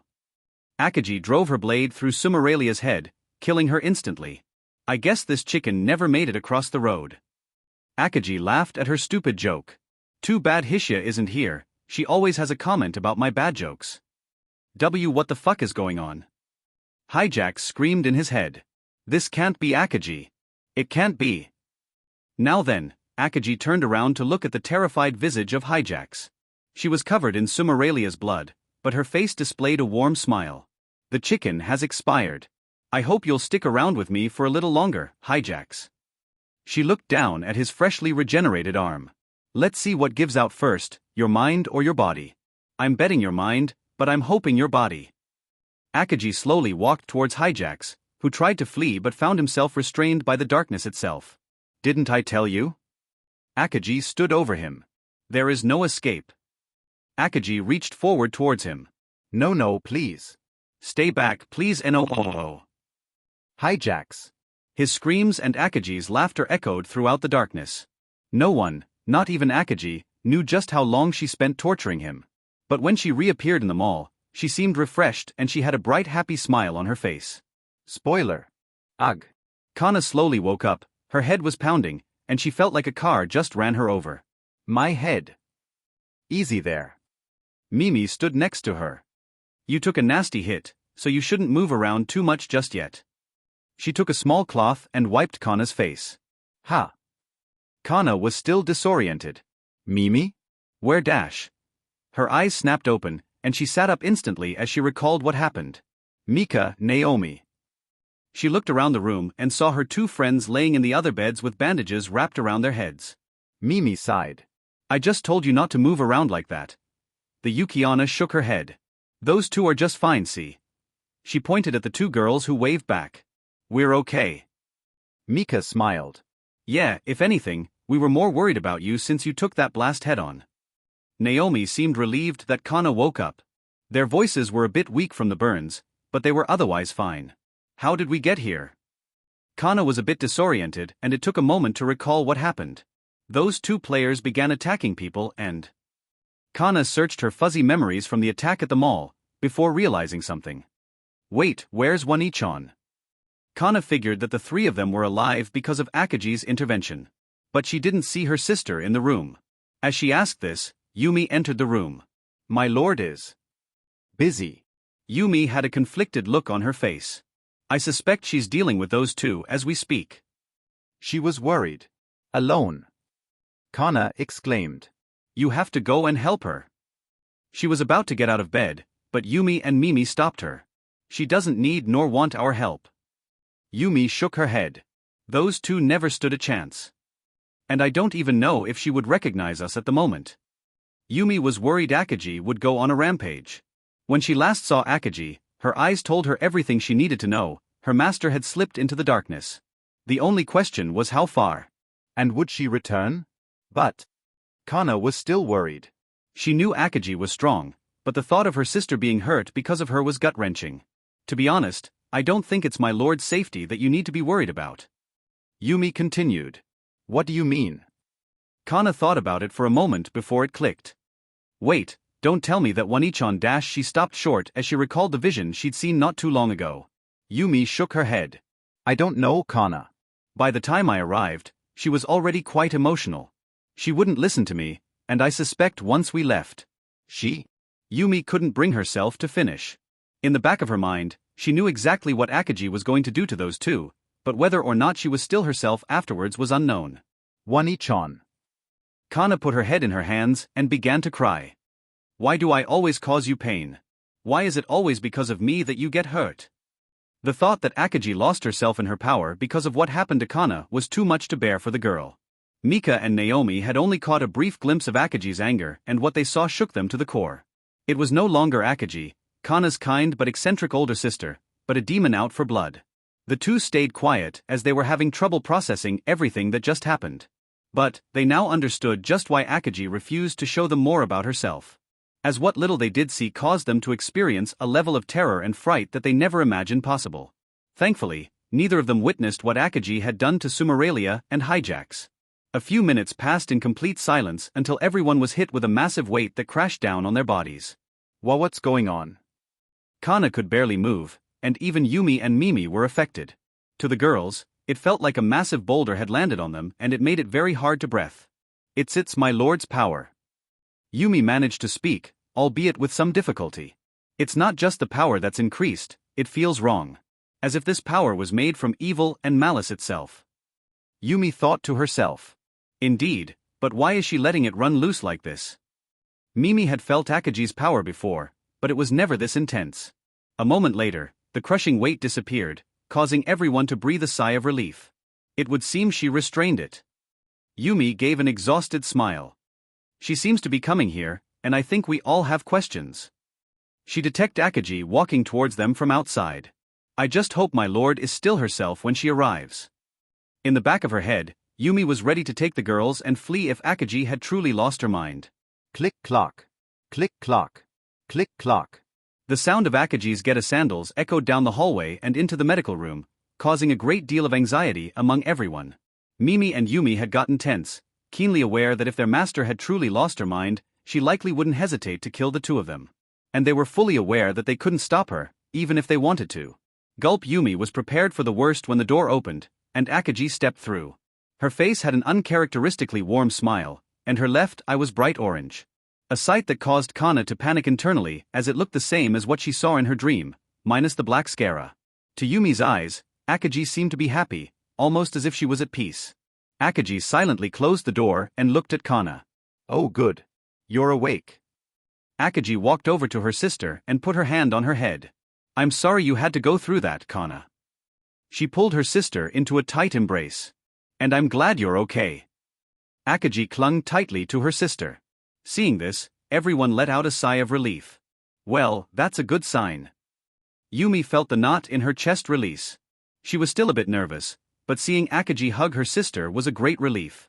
One-ichan, Kana spoke up. So, are you okay? She was still worried. I would ask the same question. You were in significant distress when I left. Are you sure everything's all right? Yumi walked up beside her. I've been worried that you'd lost yourself. Please tell me you haven't given into the darkness inside of you. Honestly, I'd say I'm better than okay. She pulled away from Kana and gave a big smile. I haven't felt this good in a long time. It's like I can breathe just a bit easier. It was a comment that would need clarification. Akagi spun around in place for a moment, allowing her sleeves to flutter. Who knew the darkness could be so comforting? Akagi laughed as she spun. Kana and the girls weren't really sure what to make of Akagi's statement, but they could tell from her face that she was different. Whether or not this was a change for the better had yet to be seen. Mika and Naomi thought Akagi seemed calmer than she was before, and her face was a bit more relaxed. Kana noticed the shadow behind her sister was less violent, and while it was still scary, it seemed warmer and less turbulent than before. Yumi was confused by this turn of events. She'd thought Akagi would be more violent and angry, so this new demeanor was unexpected. My lord, I just want to be sure. Yumi's face turned serious. You are still you, correct? And you are in control of yourself. Her question made the temperature in the room drop as Akaji grinned. Indeed I am. Akaji turned to look at Yumi with her orange eye. Though, I will admit that I might be just a little bit different now. She looked down at her hand and flexed it. I tapped into a bit more of my power, and whatever restraints exist around my soul have weakened significantly. The smirk on her face gave everyone a bit of worry. This is truly amazing, you know? Even with just this much. I feel like I could do anything. She looked up at Yumi and gave another warm smile. To think all this time, I was missing out on all this. That comment gave Yumi another bad feeling. So, what does this mean? Kana asked tentatively. It doesn't really mean much for you. Akaji shook her head. I have more of an idea of what I am and what I can do. But other than that, I see no reason why things would change. She pat Kana on the head, which caused her to blush a small amount. So, what are you then? Kana was worried about the answer. I still don't have a specific name, but... Akaji put her finger up. I can definitively say that I was never human to begin with, Kana. This power came with some knowledge, and I'm sure that I've always been some kind of demon. Akaji's face turned into a fierce grin. Hence the eye color. She pointed at her left eye. It was bright orange and her iris was now slit like a snake. Kana thought it was a bit unsettling since it made her feel like she was looking at some kind of predator. Isn't it beautiful? She smiled, expecting everyone to agree. I see, Kana declined to answer. But you're still you, right? Even if you are some kind of demon, you're still my sister, right? She was worried this new Akaji would drift away from her. Absolutely, Akaji nodded. Demon, human, whatever. That doesn't change the fact that you're my sister, and nothing ever will. Akaji looked over at Mika and Naomi. I guess you took a little bit of damage from seeing me slip like that. She bowed her head. I'm sorry about that. I got so angry that I may have hurt the two of you. Akaji turned to Yumi. And I'm sorry I yelled like that, Yumi. Akaji looked at the priestess who shook her head. Even if I was in that much pain, screaming at you was not acceptable. It was no problem at all. Yumi smiled. As long as you're fine, I don't mind. Getting angry shows how much you care, so don't worry about it. She wasn't really bothered by it. What mattered more was that Akaji was fine. Mika and Naomi were surprised by this display of regret from Akaji and quickly responded. Please don't bow your head like that. Naomi exclaimed. Yeah, you don't have to apologize. Mika shook her head. Akaji's apologetic attitude didn't sit well with either. It's understandable that you were upset. Kana was nearly killed, and so were we. Who wouldn't be furious? Naomi continued. All that happened was that we got a little scared anyway. It's not that big a deal, really. Their fear and anxiety had mostly faded by now. Seeing Akaji back to normal helped a great deal. Yeah, Mika nodded. So please don't worry. We're a little bit more resilient than that. She stuck her hand out in a peace sign. I'm just glad Yumi got you out when she did. Akaji scratched her cheek. If you saw what happened after that. Akaji let out a nervous laugh. Though that might have been fun in its own right. Yumi glared at her. Suspicious. Wani-chan. Kana looked at her with fierce eyes. You did something to save us, didn't you? There's no way we should have survived that explosion with just some burns and singed hair. Kana wanted an answer. We should be dead. Yeah, Mika and I saw some kind of purple glow around us that broke apart after the blast. What was that? Naomi chimed in. That is what we call paranoia and an insurance policy. Akaji shrugged. It pays to be proactive. Insurance. Kana tilted her head. Not long after I was discharged from the hospital, I attached a small shadow to the three of you. Akaji put out her hand, and a small black flame appeared in it. It's partially a skill and an item. I can place it on people as a way to reduce the chance of injury or death. The small flame leapt from Akaji's hand and jumped on Kana's head before disappearing. Against non-players, it will stop most damage. For example, if the military would have shot you, it would have bounced off harmlessly. So you placed a protective shield on us? Kana asked. More or less. Akaji nodded. Against a player's attack, it will mitigate the damage as you saw. Luckily, the blast wasn't powerful enough to kill through the shield. Akaji continued. I got an alert when they were broken, and part of the ability allowed me to transport to the location the protected person is at. Why didn't you ever say anything about this? Kana sighed. It would have been nice to know. Because I didn't want you to know, Kana. Akaji shook her head. Ideally, you three would have never found out about the protective barrier, and something like this would never have happened. I'm a paranoid person, so I wasn't going to take chances, and I'm very glad I didn't. Akaji was quite happy with herself. Note to self, find out how the fuck those idiots slipped into Kyoto without me knowing. Someone's getting an ass beating for that one. Akaji made a mental note to figure out what went wrong. Kana and the girls couldn't argue with what Akaji said. Without Akaji's protection they would have died, so they couldn't exactly be upset with Akaji placing that barrier on them. You can't spy on us with those shadows, right? Mika asked, concerned about her privacy. That would be. No, Akaji shook her head. Unless they are damaged or broken, I have no connection to them, and even then, all they do is give me an alert that something had happened. I do have things I can use to spy on people, but this ability isn't one of them. Akaji tried to reassure them that she couldn't see what they were doing or anything like that. Do you have something attached to us that can spy on us? Kana puffed up her cheeks. If you do. No, I don't.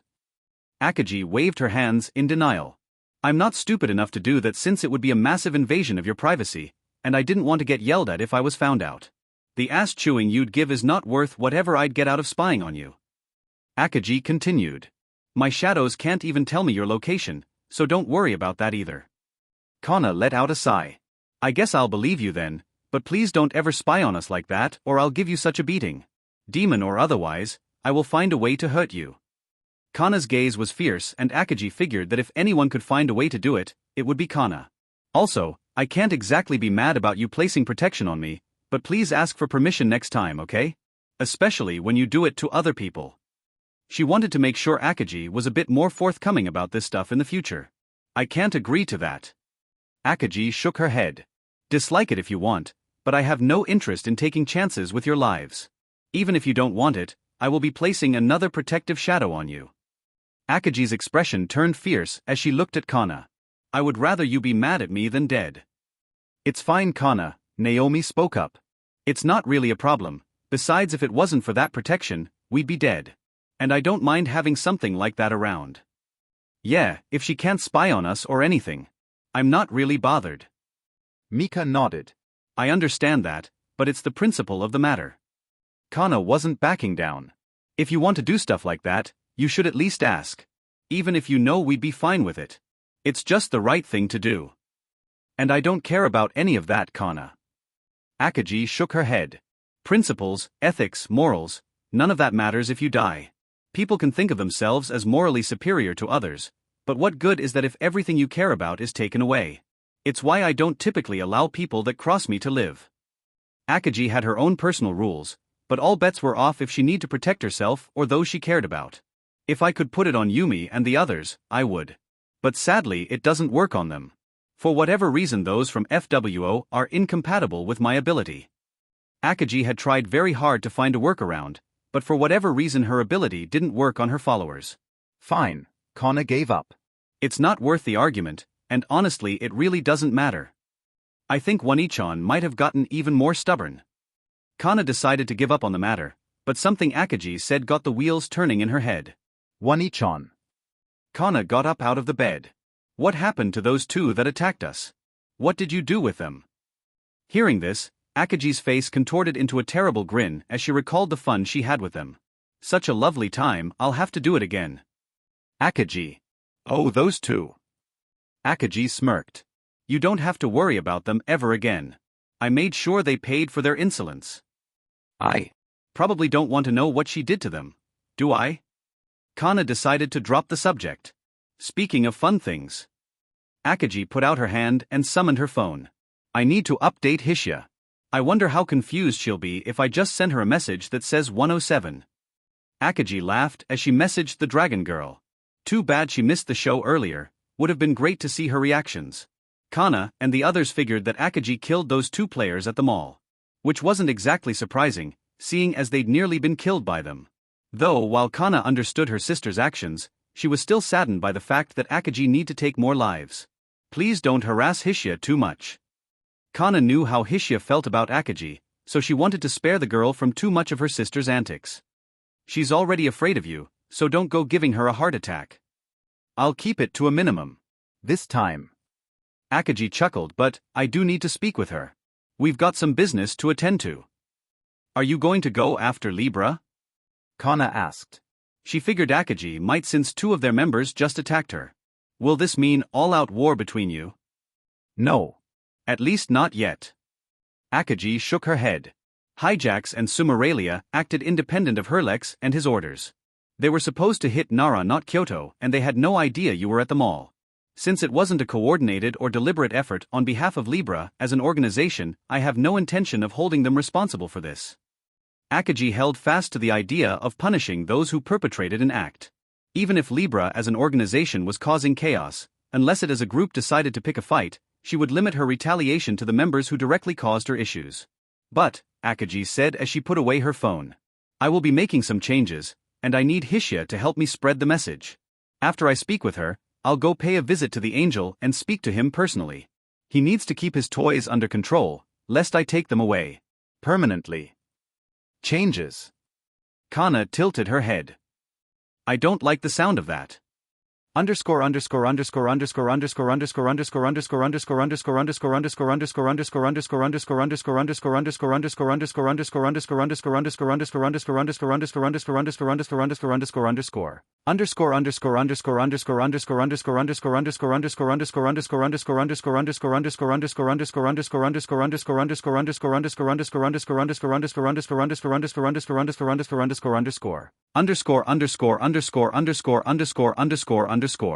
A few hours later, Hishia had received an ominous text from Akaji that simply read 107. This got her mind racing, and she decided to call her and find out what was going on.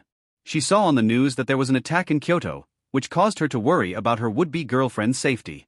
She knew Kana would be at the Kyoto Mall today, and she had a minor panic when she heard that was the location of the attack. Akaji told her that Kana and the others were fine, but that they'd been injured in the attack. Hearing this, Hishia flew double time over to Kyoto. Not only did Akaji want to speak with her, but Hishia was worried about Kana. The two girls had still not made anything official, but it was clear that they were drifting closer together as time moved on. Kana, I'm sorry you had to get involved in this mess. Hishia thought to herself as she flew across the country at record speed. She'd gotten faster as of late, and her training with Kira allowed her to access more of her power without rampaging. Landing at Akaji's estate, Hishia was greeted by the demon sitting outside in the garden just in front of the pond. She was sitting silently on small blanket, the snow around her had melted and she was calmly smoking her kizaru. Akaji wasn't affected by the cold weather, and so could enjoy the outdoors no matter what time of the year it was, much to Naomi's jealousy. Landing next to her, Hishia could instantly tell something was off with Akaji, as her aura had changed. What the hell is going on? Hishia worked up the courage to speak to her. So, is everything alright? Hishia asked. Akaji let out a puff of smoke from her pipe before answering. Yes and no. Depends on what specifically you're asking about. Akaji chuckled. Kana and the girls are alright. Mimi got to them quickly, and their burns and other injuries have been dealt with. So they should completely recover in the next few days as their bodies handle the rest. Hishia walked around to the front of Akaji and looked her in the eyes, immediately noticing that her left eye was bright orange. They should have no lingering issues. Hishia gulped. But, what about you?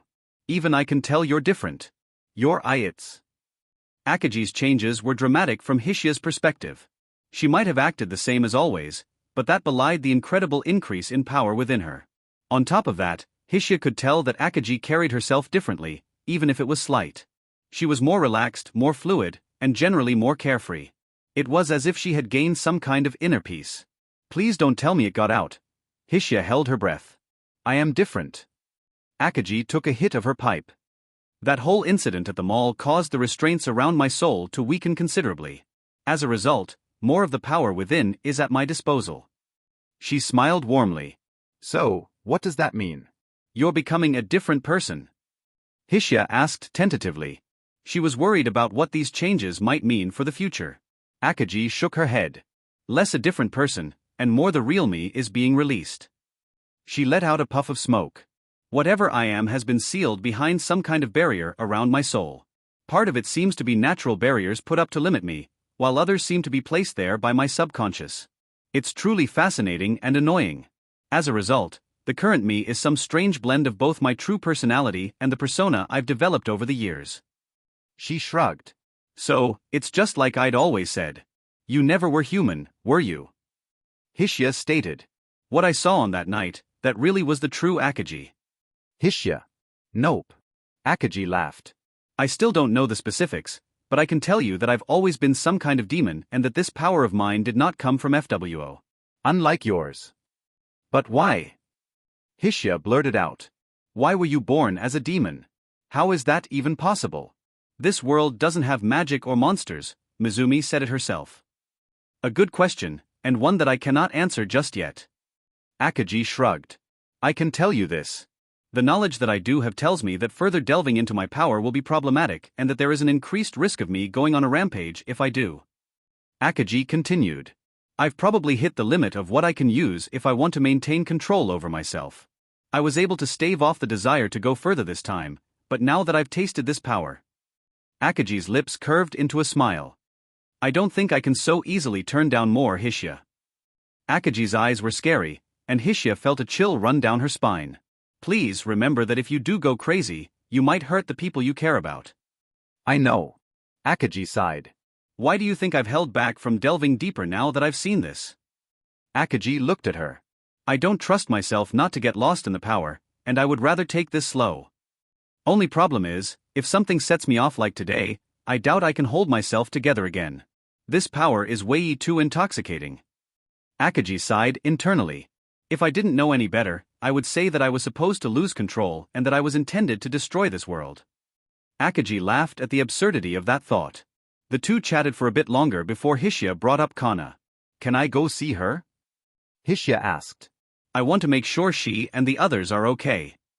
She'd become friends with the three girls and was worried about their condition. Though she'd be lying if she said Kana wasn't 90% of the reason she was worried. If there is so much as a scratch on her. Her internal thoughts turned scary. Sure, I imagine they'd be glad to see you. Akagi stood up and put her pipe away. You can even say hi to Kaori. She's helping out right now in the medical room. The two walked over to Mimi's infirmary and went inside. Kana, Mika, and Naomi were still resting in bed, while Kaori was busy making some medicinal drinks for them to help them recover. Hello there, Kaori. Hishya hadn't seen Kaori since she'd gotten back from FWO. Akagi had told her the basic backstory of the girl's history with Hoshino, which infuriated the dragon girl. Hishya had half a mind to race over and tear Hoshino's head off, but Akagi talked her down. A strange role reversal. Good afternoon. Kaori gave a polite smile. It's been quite some time since we've seen one another. I'm surprised you recognized me. She finished mixing up the ingredients and poured them into a blender. Bzzz, the blender word. Well, I heard you were here, so it wasn't that hard. Hishya chuckled. You don't exactly have the same aura as Akagi's followers. Kaori wasn't the only human at the estate, but her aura was effectively zero. Something Hishya could easily pick up on. Well, she is one of the few normal people at the estate. Akagi shrugged. Even the humans in my family have abilities.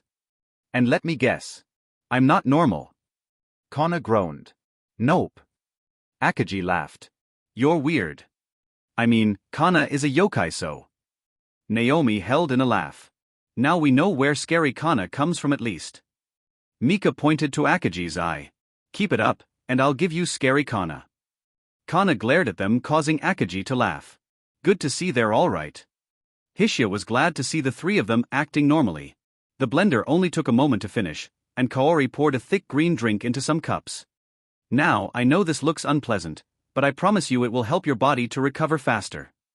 As Akagi suspected, even without the game abilities, Kaori could make potions and elixirs with the proper ingredients and some training.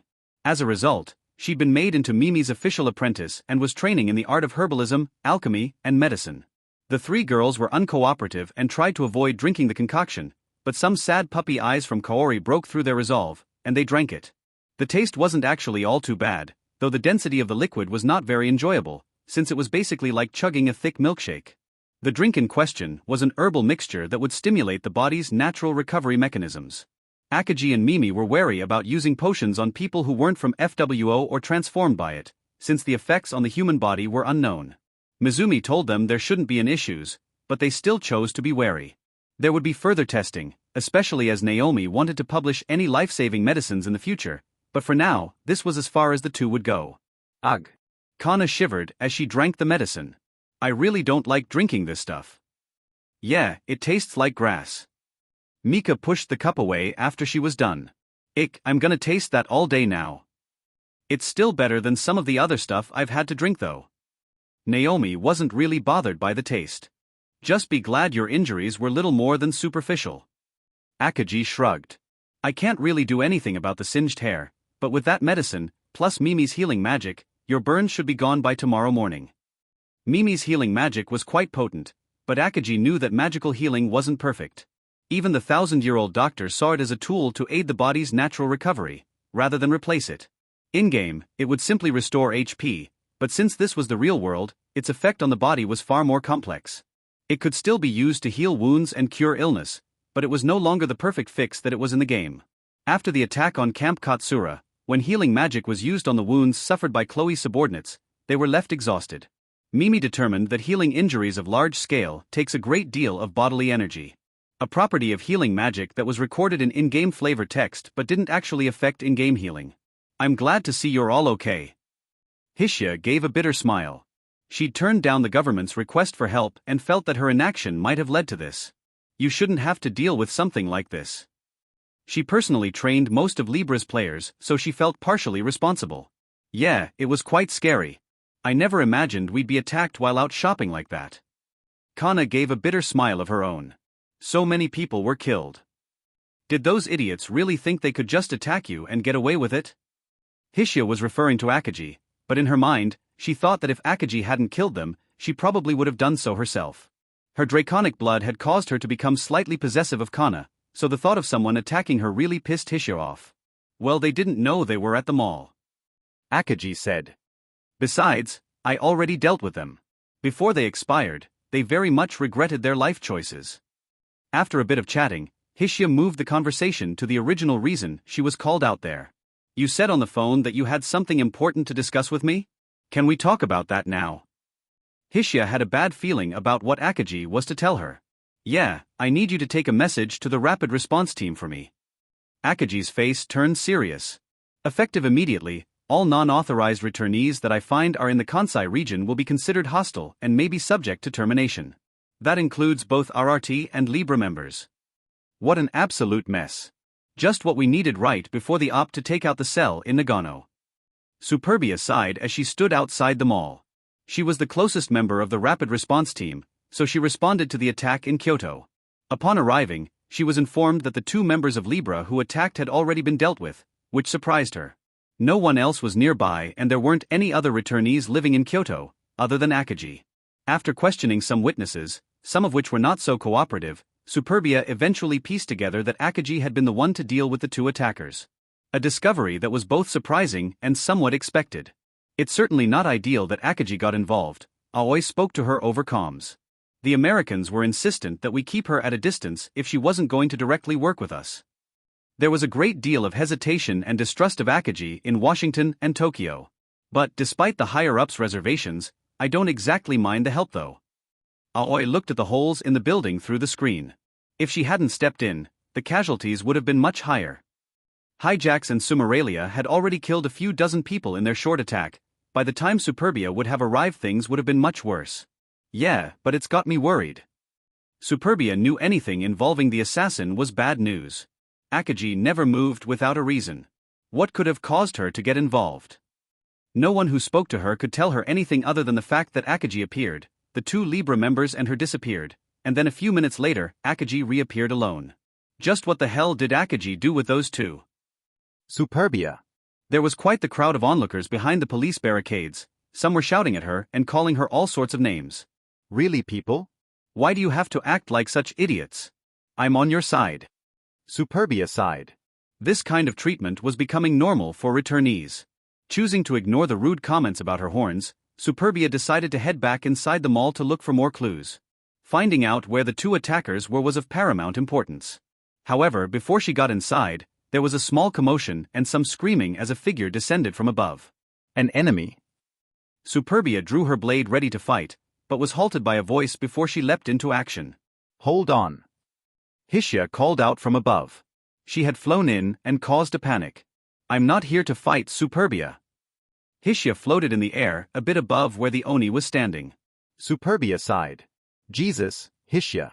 Don't scare me like that. I thought you were a member of Libra. Flying in unannounced like that is not a great idea with everything that just happened. She relayed to the rest of the security team to lower their weapons and leave Hishia to her. Sorry, but I needed to speak with you ASAP. I'm on a bit of a time-sensitive mission. Hishia gave a wry smile. Can we go inside? It might be better if we limit who hears this for now. Superbia didn't like the sound of any of this. If you're acting like this, I can't imagine I'm going to like what you have to say, but sure. Can Aoi listen in? The Oni wanted to include her commander in on the conversation. Sure, that would probably be for the best anyway. This needs to be spread to the rest of the RRT. Hishia and Superbia walked into the small pavilion area where the battle had commenced only a few hours prior.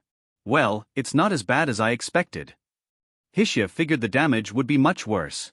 The inside of the pavilion was still intact, and besides some busted windows and small areas of damage, the mall wasn't as destroyed as she expected. I guess since the whole ordeal didn't really take place here, it's understandable. She sighed. What do you mean? Superbia asked. And what did you want to talk about? This is going to be a not-so-fun conversation. Hishia sat down on the edge of the fountain in the middle of the room. So, you're aware that Akagi handled hijacks and Sumeralia, right? Superbia nodded. I was given a description of a giant green ogre and a bird woman, so it wasn't hard to narrow down who they were. Most Assault team members knew each other well enough, and monster races were very rare among players. We also figured out that Akagi was the one that handled them. Based on statements from witnesses, Aoi spoke up. Hishia had connected to Aoi to allow her to speak with her via AR device. But we still don't know why Akagi intervened or what exactly happened here. The stories we're hearing are conflicting at best. Hishia thought for a moment before answering. Kana, Akagi's sister, and some of her friends were shopping here during the attack. Hishia looked at the shattered dome above her. They were hit by a fireball from Sumeralia, which knocked Kana unconscious and burned her and her friends. Hearing this, Superbia tensed up. Are they okay? She recalled that Kana's kidnapping was what triggered the attack on Camp Katsura, so her being attacked was not something the Oni wanted to hear. Yes, Hishia nodded. I went and saw them myself. Akagi used an ability to protect them, so they're fine. Thank God. Superbia breathed a sigh of relief in her head. That would explain why Akagi showed up then. Superbia. Yeah, she was alerted that her protective barrier was broken and came over to check what happened, and well. Hishia had been told everything that Akagi did to them, and well, she was very glad it wasn't her. Okay, so now we know the why. But that still doesn't answer what Akagi did to them. Where they are now. Superbia needed that information since the RRT wanted to know the location of all Libra members. I'm pretty sure I know the answer, but I'll ask anyway. Are they still alive? Well, they're dead for starters. Akagi saw to that personally. Hishia shivered as she recalled the story. Akagi took personal pleasure in torturing them for quite a bit of time before ending their lives. That's. Superbia didn't exactly mind them being killed. But hearing that Akagi tortured them was, while not necessarily unexpected, not what she wanted to hear. I guess that's better than them running free. She just chose to take the win. And that brings me to the reason I'm here. Hishia looked at her with an apologetic smile. Akagi wanted me to deliver a message to the RTT, while she speaks to Libra. Hishia imagined that Libra's base was currently in panic mode as some members ran around in circles screaming. Akagi always had a flair for the dramatic, and even if she was going just to talk with them, she had a feeling it wouldn't be so simple and straightforward. A message. Aoi and Superbia. I don't like the sound of that. Superbia. Yes, Hishia steeled herself. She wanted me to inform you that effective immediately, and until Libra is dealt with, all returnees must receive her explicit authorization to enter the Kansai region. Failure to do so may result in your termination. What? Superbia was shocked by this proclamation. Hold on for a second. Akagi can't just do that. Oh, but she can. Hishia quickly walked over to Superbia and grabbed her by the scruff of her kimono. Listen, I warned all of you just what the fuck you were dealing with when it came to Akagi. But did any of you listen, Nuu? Hishia continued. Akagi is pissed right now, justifiably so, but it goes far beyond just simply being angry. Superbia. Hishia pulled her closer. I warned you all that Akagi wasn't ever human, that she's a literal walking disaster, and now thanks to this incident, the entire world is one step closer to Armageddon. Superbia tried to wriggle free. Hishia, what are you talking about? Akagi is strong, but she's not that powerful. Minazawa hadn't communicated Hishia's story to the rest of the team. Though, even if she had, Minazawa still failed to fully understand just what Hishia's warning was. She is, you fool. Hishia screamed, her eyes changing to their draconic version. When I went to see her today, I was nearly overwhelmed by the power she showed me. Hishia let out a low growl. Hishia took a deep breath. Let me spell things out to you people directly, since you seem to be incapable of understanding what I'm talking about. Hishia let go of Superbia, which caused the Oni to stumble back a bit. Akagi is not and was not ever a human being. The incident with her sister caused whatever seal exists around her soul to weaken and, as a result, more of her real self has begun to leak out. Because of this, she was able to confirm that she's actually some kind of demon, and has always been from birth. Hishia took a breath. It was not FWO that gave her these powers, Superbia. They were always with her, dormant inside her body just waiting to get loose. Her tone went from angry to irritated. This was a lot of information for Superbia and Aoi to take in, and it took a moment for Superbia to process it. Okay, say I believe you. That somehow Akagi was never human and is actually some supernatural creature. Superbia looked at Hishia. I still don't understand what you mean when you say the world is at risk. Does she really have such crazy power? I've never seen anything that would indicate she could destroy the world. As far as Superbia was concerned, Akagi was a dangerous combatant and nothing more. That's because you haven't seen it. Hishia's face turned slightly pale. It? Superbia asked. Yes, it. Hishia twitched slightly as she remembered that night in Hassan. Listen, do you remember how on the night before Hassan, I was completely out of action, and I was messed up for a while after? Superbia was there so she would remember. Yeah, you were in pretty bad shape. You said Akagi beat you. Superbia thought for a moment and recalled Hishia's condition. You were unable to move much and your head was scrambled bad. When Akagi dropped Hishia off at their base, they'd thought she'd broken the dragon girl. She recovered over the next few days, but her condition made it hard to help in the battle. What you saw was the aftermath of seeing what lies within Akagi's Superbia. Not battle injuries. Hishia took a breath. On that night, I got to see inside Akagi's soul. And when I did, do you know what I was greeted with? Do you know what I saw? Hishia paused for a second. Her soul looked back at me, and it wanted to eat me. I saw it. Whatever Akagi is, I saw it.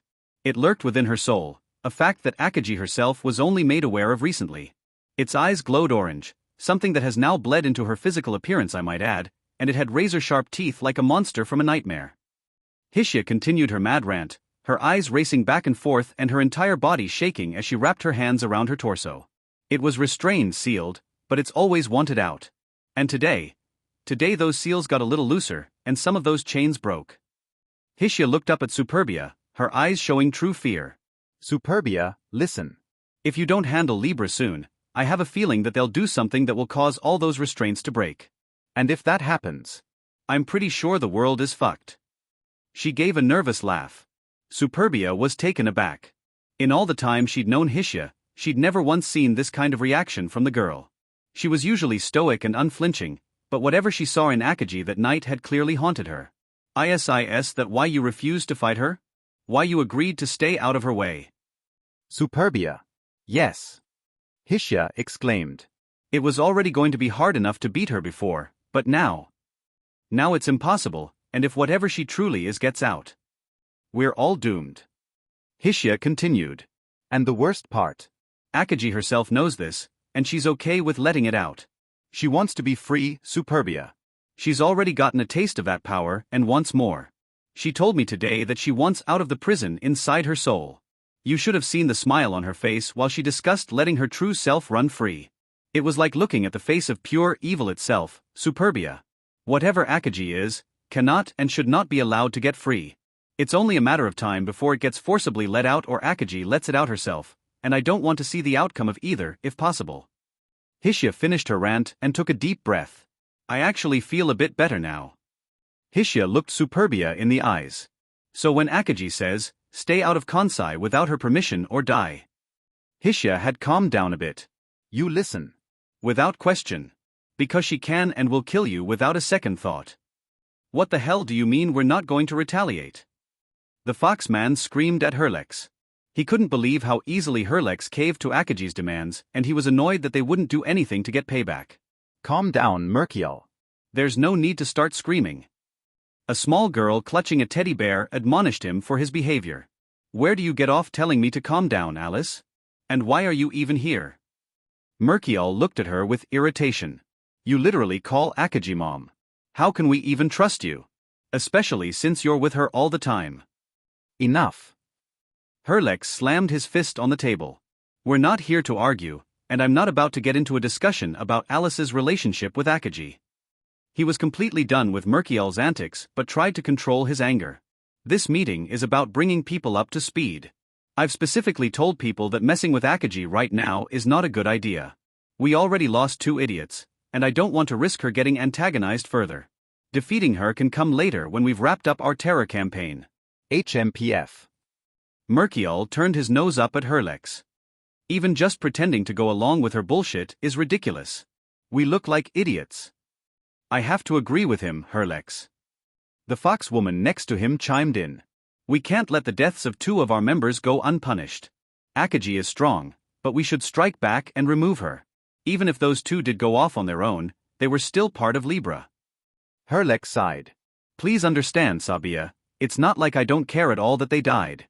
It's just that right now, the last thing we need is to also have Akaji after us. They were already having enough trouble dealing with the RRT and the US military. Adding Akaji into the mix would make things worse. I plan on handling her later, so for now let's just focus on our preparations for Nagoya. Herlex is right, Alice spoke up. You shouldn't be so quick to pick a fight with Mama. Especially since you would lose. She said as she stroked the bear in her hands. She got beat you easy with a 1-2 punch.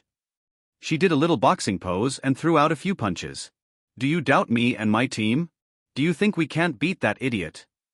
Merkiel gave Alice a look of contempt. She's just one person. If Sabia, Roxlex, Haida Maguchi, and I hit her together, she's done. He and his team were undefeated in the game and their team play was excellent. He'd wanted to go after Akaji in FWO, but was always stopped by Hishia. Someone he feared much more than Herlex. Alice sighed. Think that if you want, but I refuse to fight Mama.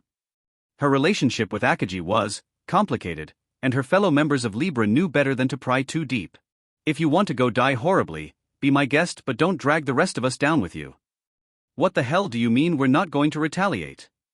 The foxman screamed at Herlex. He couldn't believe how easily Herlex caved to Akaji's demands, and he was annoyed that they wouldn't do anything to get payback. Calm down, Merkiel. There's no need to start screaming. A small girl clutching a teddy bear admonished him for his behavior. Where do you get off telling me to calm down, Alice? And why are you even here?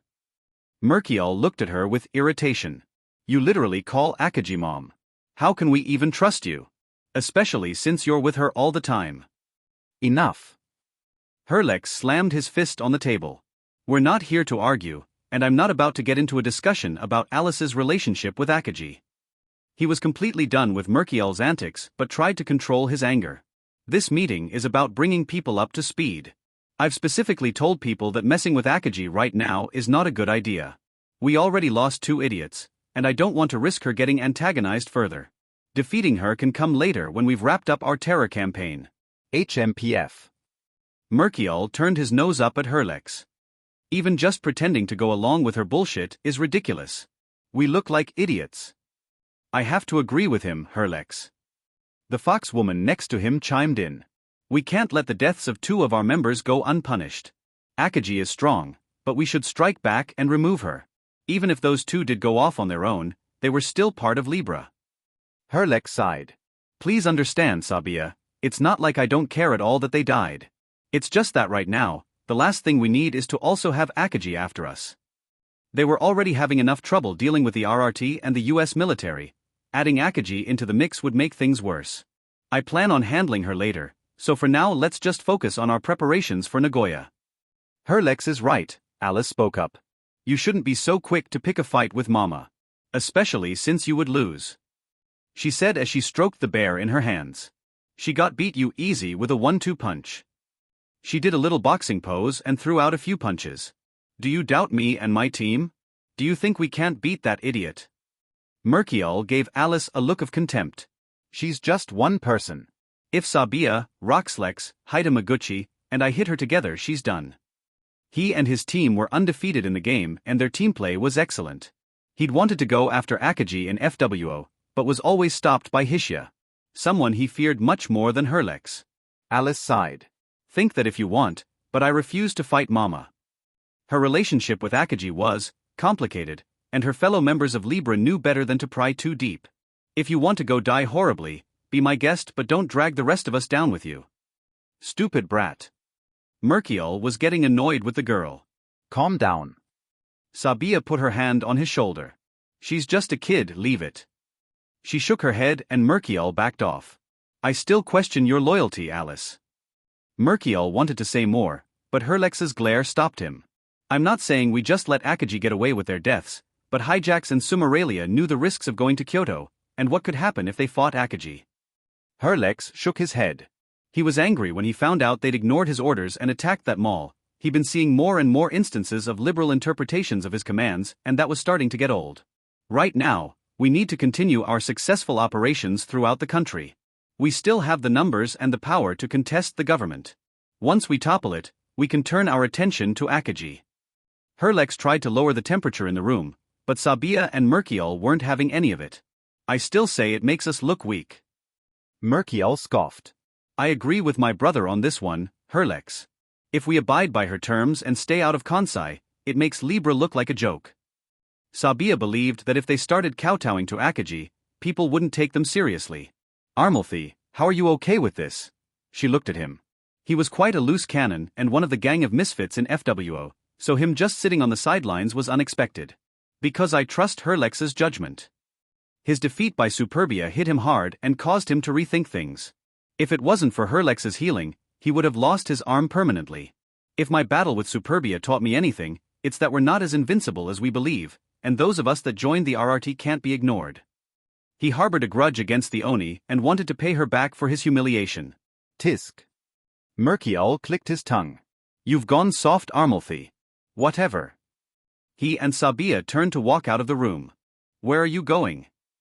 Herlex called out to them. This meeting isn't over. Just forward me the minutes, Herlex. I can't be bothered to listen to you drone on.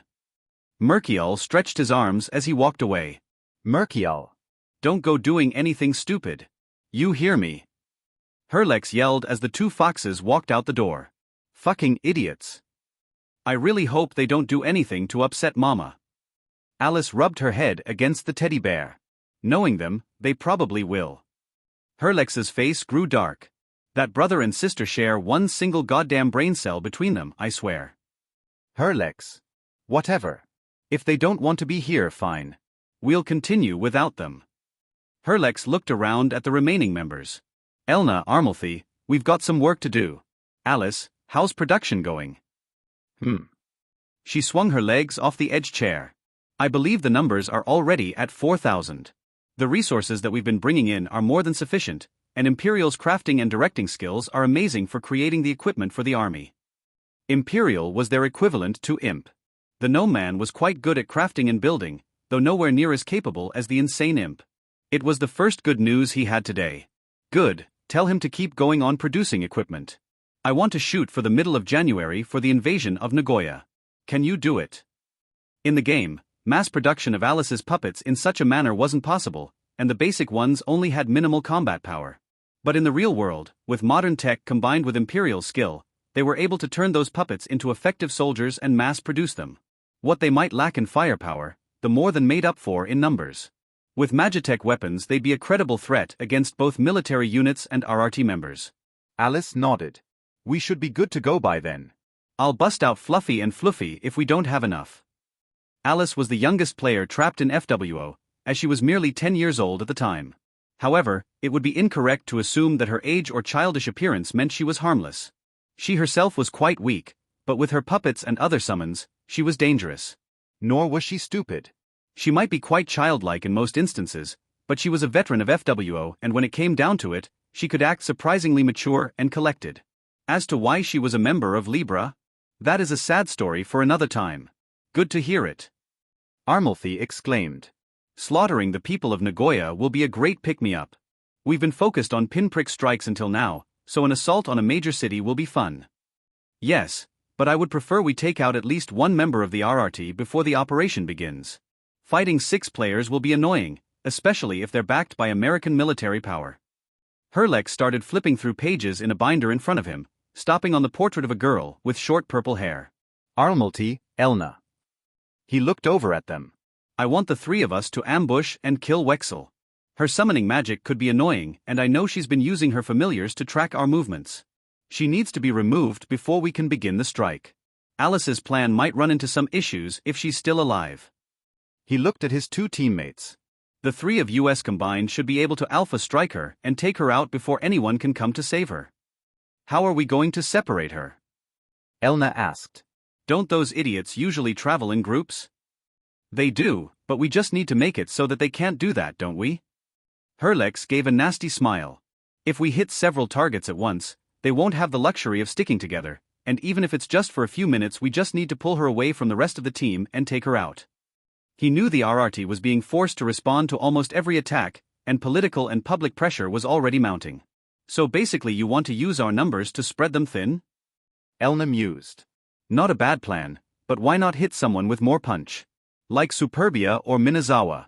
Wexel is probably the least threatening of the bunch. Killing either of them would cripple the RRT. Because we probably can't take the others out quick enough. Armalfi shrugged, guessing Herlex's motive. Both of them are durable or quick enough to make killing them hard.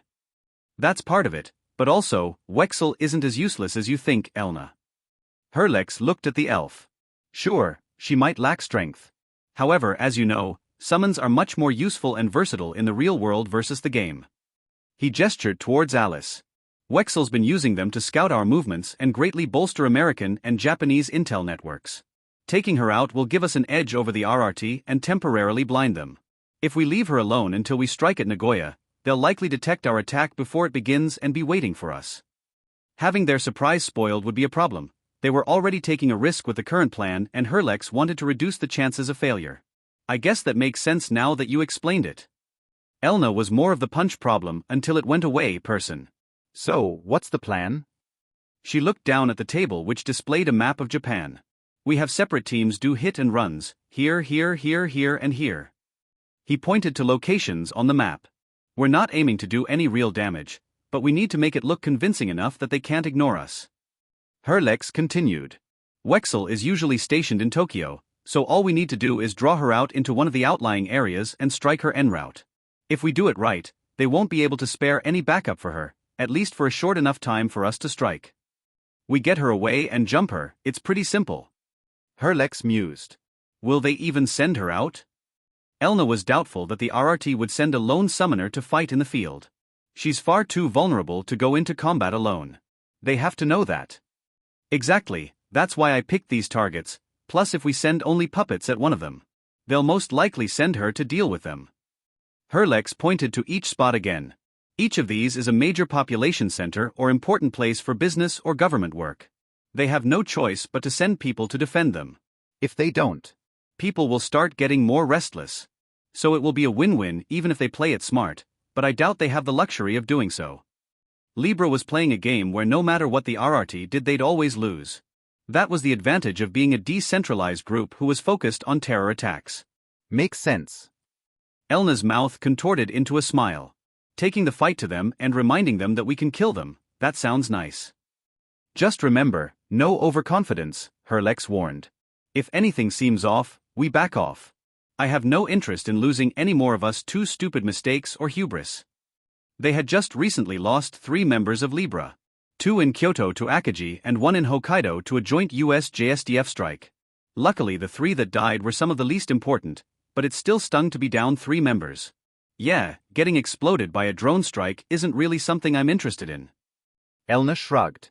Ikemen got a bit too sure of himself during that attack and died as a result of his arrogance. Stupid rabbit should have listened to us. She laughed. Alice. Herlex looked at the girl. Keep an eye on those 4 idiots. If they do anything stupid, let me know. He wanted to preempt any stupidity this time, and he knew if anyone would do something dumb it was Sabia and her brother's team of misfits. Gotcha. Alice nodded. Is it really a problem though, if I go see Mama? They seemed quite upset with that. She was wondering if it would be a problem. For now, I don't care. Herlex sighed. Akagi isn't our enemy yet, and perhaps you can keep it that way via your connection to her. Just don't go sharing any secrets with her. Having Alice to act as a go-between was quite useful, and he was hoping their connection would keep Akagi at bay. Yes, I know that. Alice giggled. We mostly just play games and have tea. She's never asked me about Libra. Though Alice probably would tell her if asked, but she wouldn't admit that. Libra and its mission aligned too perfectly with her goals, so she decided to put up with some inconvenience. She'd wanted to spend more time with Akagi, but she also wanted to get revenge on the world that had wronged her. It was a difficult choice to make, but she decided to primarily work with Libra and spend time with Akagi on the side. In fact, Alice was slated to spend some time with Akagi this weekend. She had spoken to her via her puppets but hadn't seen her in person since the Kyoto incident. She was wondering just how Akagi would treat her now that members of the organization she was a part of harmed her sister. She didn't think Akagi would be mad with her, but she had some anxiety about it. The tea party this weekend would be a nice change of pace for the girl, though she was sad she wouldn't get to see Kana. Akagi had been trying to keep her presence at the estate a secret from Kana and the others during the time she'd visited, so they had no idea about the two's relationship. Alice had never once met Kana, but she still felt bad that she was hurt. I hope Mama's not mad with me. Alice was worried that Akagi would be angry with her for the actions of Hijax and Sumeralia. She didn't think Akagi would ever abandon her, but she was still worried. She knew just how important her sister was to the assassin, and she figured in a contest of who was more important Alice would come up short. Maybe I'll give Kana one each on a get-well teddy bear. Snuggling with them always makes me feel better. Alice giggled as she thought of this upcoming weekend. Spoiler: Akagi was sitting on a raised tatama mat in her audience chamber. She was wearing her formal haori and had a stern look on her face as she looked at 2 of her followers who sat in Dajiza. This was to be a quasi-trial and punishment for the significant intelligence failure the other day. Ordinarily, Akagi should have known that 2 members of Libra had entered Kyoto. But for some reason, neither she nor Yumi was ever informed, and she wanted to know why. Yumi stood off to the side and was carrying a wooden box. She was also wearing her formal, whereas Akagi wanted this to be an official clan action. Raise your heads. Akagi's voice was more authoritative and stern than usual. She glared down at the 2 of them, her eyes showing how serious things were. Chloe and her subordinate Sakura rose to look Akagi in the eye. Both knew why they were there, and while Chloe looked calm and composed, Sakura was visibly nervous. She'd been placed under house arrest the day of the attack as she was the one responsible for the intelligence failure in question. Chloe was on another mission, so this meeting was postponed until she returned. Do you know why you've been brought before me? Akagi's orange eye seemed to peer directly into their souls. Yes, Maester. Chloe nodded her head. Yes, my lord. Sakura gave a nervous reply. Good, that will make things easier. Akagi looked at the 2 of them, before locking eyes with Sakura. The fox girl flinched under the weight of Akagi's gaze. Sakura, Akagi spoke to the fox girl. Explain to me why you failed to properly inform me, or anyone within your clan, that Hijax and Sumeralia were in the Kansai region, or what their plans were. Before anything else, Akagi wanted to find out what went wrong and fix it. I expect you to answer.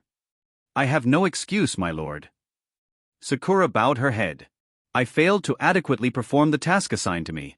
I am not worthy of forgiveness. I will be the one to determine that, not you. Akagi corrected her. And that did not answer my question. Why was I not made aware of Libra's activities within Kyoto? What reason could you have for not informing me, or your direct superiors? Akagi had a few ideas as to what happened, some benign, some not so much. Sakura kept bowing. I did not think them to be a threat, a gross error in judgment, my lord. I was tasked with providing surveillance and tracking of threats to our operations, and I judged that those 2 presented no threat. I see, Akagi mused. She had a feeling this might have been the reason. She'd specified threats in her mission to the ninja, and it seems that terminology came back to bite her. At least Sakura hadn't turned traitor, something Akagi had considered a possibility. Why did you not view them as a threat? Surely you understand that all players that kept their abilities are powerful. Because I believed that even if powerful compared to us, they would be no match for you. Sakura explained. I'm aware that Libra has been attacking civilian populations to cause terror, but I assumed that you cared little for the people of this world and so chose not to report their actions. Please forgive my incompetence. Her statement caused Akaji to groan internally. You are not incorrect that the people of this world mean little to me. Akaji sighed. However, just because I don't think much of them, do not assume that I have no empathy. I am not a cold person, Sakura. I merely prioritize those whom I care about more than the lives of strangers. She wanted to correct that false notion. She'd noticed such a mindset worming its way into her family, and she could no longer afford to ignore it. Yes, my lord. Please forgive my rudeness. Sakura was sweating pretty badly. She could feel the energy given off by Akaji and was struggling to keep it together in the face of this pressure. It is of no concern. Though, I should probably work to rectify that misunderstanding in the future. Akaji was quite indifferent to most people, and delving further into her power only weakened the connection she had to her humanity. At this point, she'd begun to view the average person as little more than a bore, and while she wouldn't be pleased to see people die, she wouldn't shed any tears either. Though she'd prefer if her family didn't get in the habit of thinking her some cold, heartless monster. Ideally, she wanted to coexist with the people of the world, and she didn't want a situation similar to a certain lich to occur, where her subordinates believed everyone else to be beneath them. Yumi, please make note of that for me, Akaji asked. Once everything was taken care of, Chloe and Sakura were taken to their rooms to begin their confinement. Akaji had gone into her private study and was currently sitting at a desk, going over documents. Yumi brought her some coffee and offered it to her. Thank you. Akaji smiled as she took the cup. You know, that was the first time I've ever had to do something like that. She'd admonished some of her followers for their actions or mistakes before, but corporal punishment wasn't something she'd ever had to do before. Do you regret it? Yumi asked. No, Akaji shook her head. It needed to be done. That's just how big the mistake was. If I let them go without any punishment, it would make me look weak and make it seem that I had no stomach to punish people for their errors. Strict discipline kept the well-oiled machine that was her clan running. While I would disagree that any of us would view you as weak, I do agree that your actions were necessary and proper. Honestly, you could have given an even harsher punishment, and no one would have batted an eye. Yumi was certain that if Akaji told them to offer up their lives as punishment, the two would gladly do just that. Yes, I'm sure I could have. Akaji shrugged. But what benefit would I gain from taking more extreme measures? Akaji continued as she sipped her coffee. Wounding them permanently or killing them would only serve to deplete my forces, and I have no desire to kill a member of this family unless absolutely necessary. I understand that people make mistakes, myself included, and I do not expect perfection. I'm more interested in ensuring that such a thing does not happen again. Akaji was a pretty hardcore pragmatist in most cases. Though this sometimes led her to have a pretty utilitarian view of things that most people saw as alien. She never understood why villains in stories would kill subordinates for mistakes unless, of course, it was part of a pattern of behavior or some nefarious reason. Even then, in the case of the former, she would probably just demote them. She might not want to admit it, but she had quite a soft spot for the members of her family and would use kid gloves on them for the most part. Well, I don't think you need to worry. Yumi smiled. Honestly, I think people would be more upset if you didn't punish them. Sakura was already getting some harassment by other ninja for her mistake. Hence why we confined her to her room until Chloe got back. Yeah, we need to make sure that stops. I have no intention of tolerating bullying or anything like that. She was punished and that will be the end of it. Akaji wanted to move quickly to prevent such harassment. She knew her subordinates were loyal, but sometimes she felt their devotion went too far. She's been punished by me. Anyone attempting to add further is inserting themselves into my role and that will not be tolerated. A few days after the Kyoto Mall attack. I've got eyes on target. Mishu spoke to Minazawa via her comms. The two were currently in Nagano province, east of Matsumoto. They'd tracked a group of 3 Libra members to a base in the mountains. US intel suggested they were planning to hit the city in the coming days and the RRT wanted to stop such an attack. They'd been getting flack for their recent failures and were being pressed to strike back against Libra in a meaningful way. I see Shiramari and Kitosu. They're standing outside talking. No visual on Tatsumaki. As far as I can tell, they're completely oblivious to our presence. Mishu relayed what the players were doing. She was quite the extraordinary distance away, but her eyes combined with better optics meant she could easily see. Good, Minazawa replied. I'm nearly in position. Take either of them out when I give the signal. I'll try to jump the other. Minazawa was creeping closer to the base. She had no ranged attacks and thus needed to strike in melee. She was hoping to knock out both Shiromari and Kitosu before Tatsumaki showed up. Fighting the barbarian was not going to be easy, even if she was alone. Hopefully, these bastards go down easier than Herlex. Mishu sighed. She was sitting in a tree stand several miles away on top of a mountain. It was an insane distance for a sniper, but she could easily make this shot. Kitosu POV. Kyoto turned into a real cluster, huh? Kitosu asked Shiromari. He was a catkin like Chloe, though he was actually a frontliner who wore heavy armor, rather than a stealth fighter. He and Shiromari were friends from before FWO and had played many games together, even working together on the assault team. Yeah, and I can't believe Herlex is really just letting Akagi dictate to him like that. Shiromari was also a frontline fighter and a dogkin, similar to Hikari. It's really not like him or Armalfi to just do what people say. She was surprised when the orders came down to stay out of Kansai. Yeah, I'm starting to get the idea that Dash's words stopped as his head exploded from Mishu's energy round. With her upgraded gear and total surprise, it wasn't very surprising that he instantly died. Eh? Shiromari was completely stunned. Kukitosu.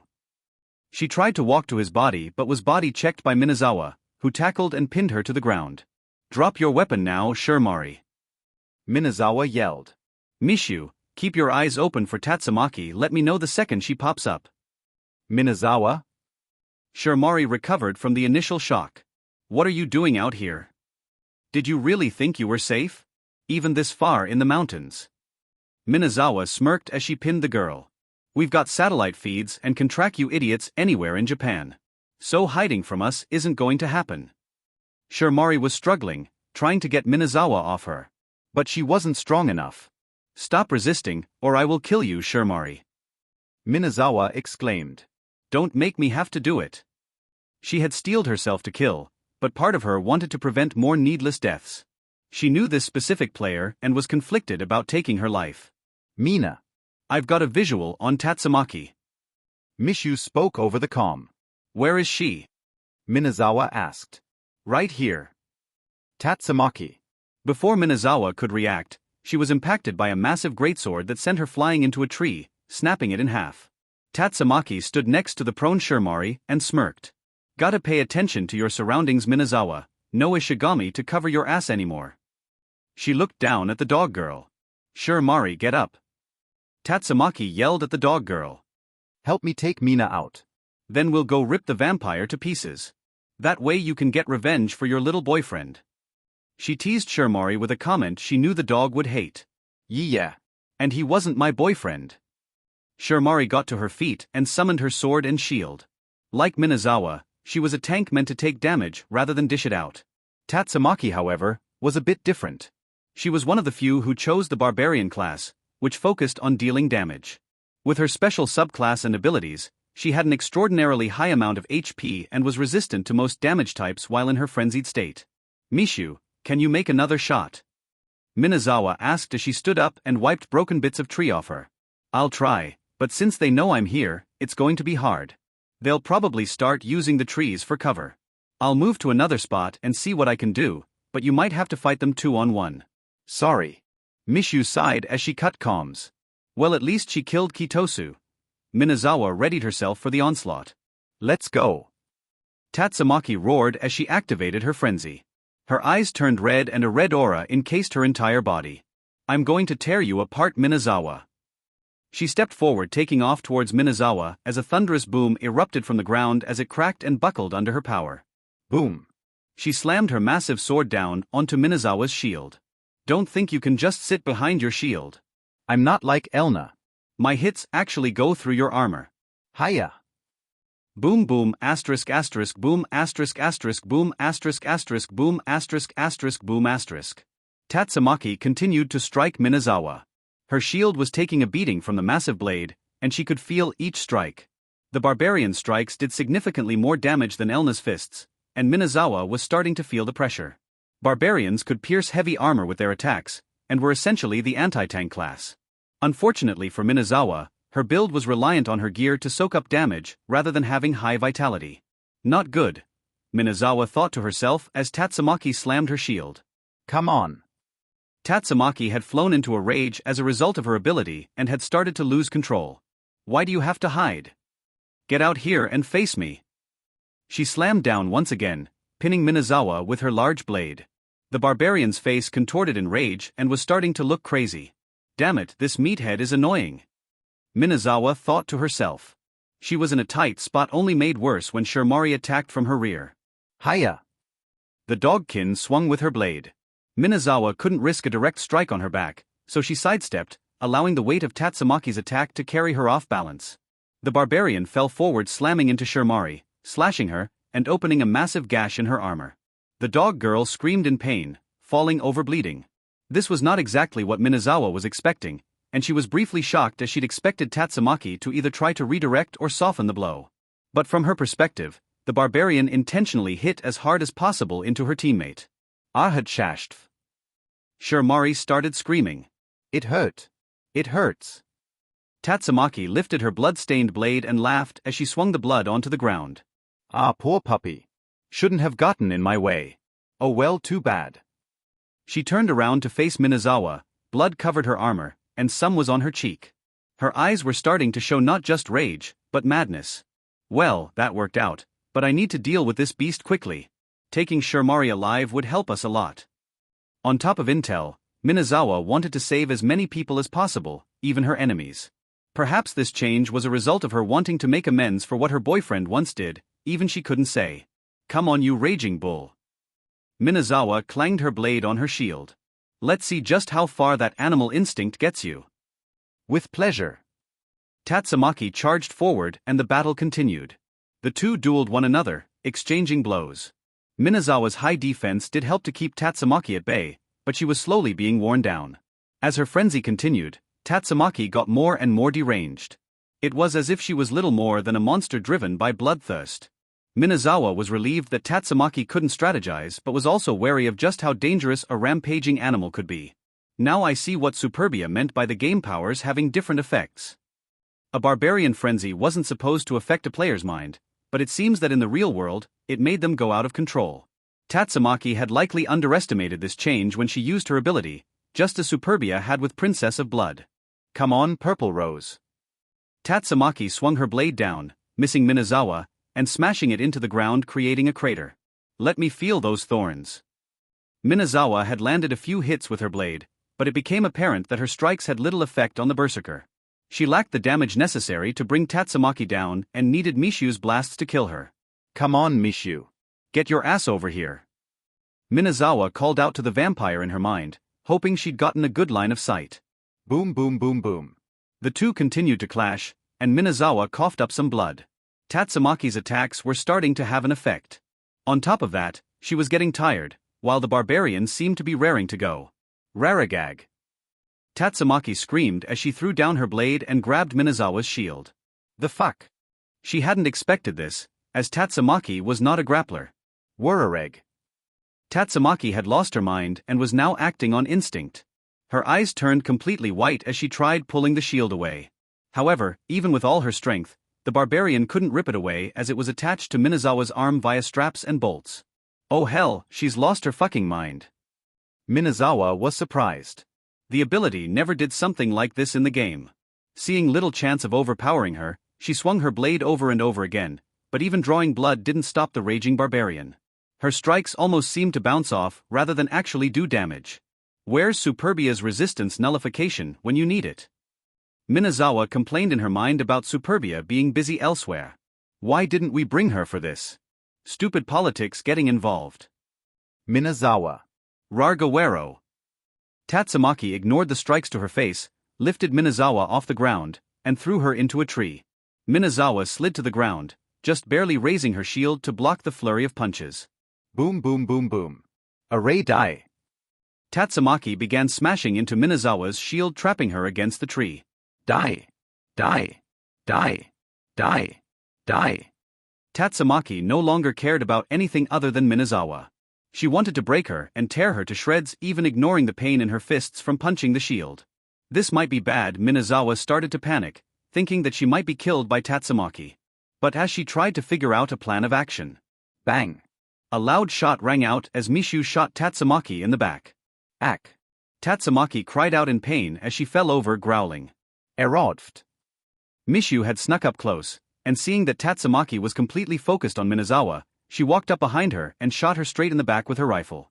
Even a raging barbarian in armor wasn't going to survive that. Tatsumaki began heavily bleeding, gagging, and flailing about before she succumbed to her injuries. Well, that was fucking crazy. Never thought I'd see Tatsumaki actually go all unga. Part of me was expecting her to start repeating your name over and over again as she screamed. Mishu laughed. You okay? She helped Minazawa stand up. I'll live. Minazawa. I guess now we know to pass along a message to any other barbarian. Don't use your fucking rage. She spit out some blood. We need to get Shermari to a hospital ASAP. That wound was really bad. Take her to the medical team to get her stabilized first. The dog girl was now unconscious on the ground, her blood pooled around her. Why the fuck did she of all people join Libra? Mishu went and picked the girl up. I have no clue, but we can find out later. Right now run as fast as you can. I'll catch up. Minazawa waved her off, and Mishu took off at full speed. They had a medical team nearby in case they needed it, so she took Shermari to them first. They couldn't handle an injury this bad, but they managed to patch her up enough to survive until she was taken to a hospital in Matsumoto. Upon arriving, Shermari was rushed into emergency surgery. Doctors later told Mishu that the dog girl only barely survived that injury.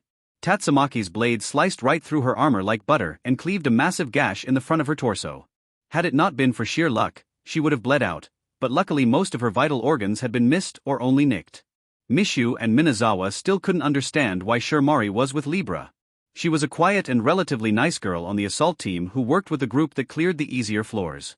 They wouldn't get an answer for some time as the wound had placed the dog girl in a deep coma. With the conclusion of this operation, Libra had lost 3 members, and Mishu had become the first member of the RRT to take another player's life, though she wasn't really bothered. She'd killed plenty of NPCs in the game and saw little point in making a distinction now. But now, Libra knew the RRT mean business and the battle between them would only escalate from here. Spoiler. A few days later, Kana had just gotten off school and headed into the house to speak to her sister. Yumi told her she was in one of the side dens, so Kana decided to pop in. As she walked down the hallway and neared the room Akagi was in, she could hear Akagi seemingly speaking to herself. It looks like everything is working as intended. Akagi. Yeah, though, still it's kind of freaky. Akagi. Definitely something I'd ever expected to see. Akagi. Should we try more? Akagi. Nah, I think this is the most we can do at the moment. Akagi. Yeah, I figured. Akagi. Kana was confused about this conversation and decided to open the door. When she did, she was greeted by 2 Akagis sitting across from one another at a small floor table. Hey Kana, Akagi 1. How was school? Akagi 2. What? Kana looked back and forth between the 2 Akagis with confusion. Why are there 2 of you? There's not 2 of me. Akagi 2. Yeah, I can't copy myself. Akagi 1. Kana was understandably confused, and the 2 Akagis knew this. I guess having 180 IQ doesn't make her a know-it-all. Akagi 2 chuckled. Now. Don't pick on her just because she's a bit slow. Akagi 1 snickered. I don't need this. Kana sat down at the table and put her head in her hands. Please just tell me what you're doing. Seeing she was dejected, both Akagis began to pat her head. There. Akagi 2. Do you remember how during my fight with Hishya I created those other bodies? Akagi 1 asked. Yeah, you made 2, I think, Kana said with her head on the table. Those copies were just extensions of me since I can create bodies made out of shadow to use. Akagi 2 smiled. And that's what this is? Kana asked. Not quite. Akagi 1 said. In the case of the bodies you saw before, they were really inefficient and were kinda hard to control. They were useful, don't get me wrong. But it was wonky and little more than a gimmick. However, Akagi 2 chimed in. This time, with the extra power I unlocked, I managed to create 2 identical bodies with no issues. Each contains 100% of my consciousness, and I am in full control of each. To the point that I am both here and there simultaneously. She smiled. It was tricky to get it right, but Akagi had succeeded on of her little pet projects. So, you're just controlling two bodies instead of one? Kana sat up. That sounds like it shouldn't work. For a human like you, it wouldn't since you can't exactly split yourself into a bunch of different parts. Akagi 2 answered. But since my real body is effectively a living mass of energy, controlling two vessels instead of one is possible. Though it takes quite a bit of energy to do so. Akagi's existence was a strange one. Mizumi originally thought this wouldn't work and was surprised when it did. How does that even feel? Kana asked.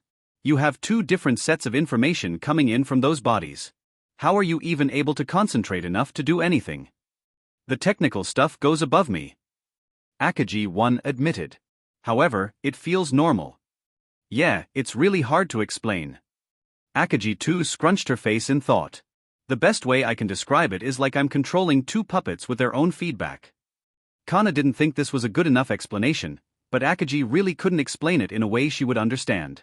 Sorry, but it's not something you can explain to a mortal or at least a being that lacks the ability to split consciousness.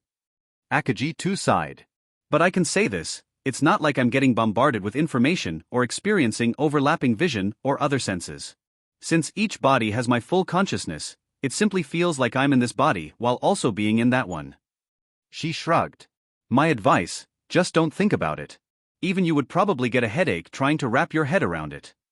Feels kind of nice to say I can understand something Kana doesn't. Akagi 1 laughed. Kana just rolled her eyes. Well, I guess the explanation doesn't matter. Kana decided to drop the subject. So my next question is why? Why did you do something like this?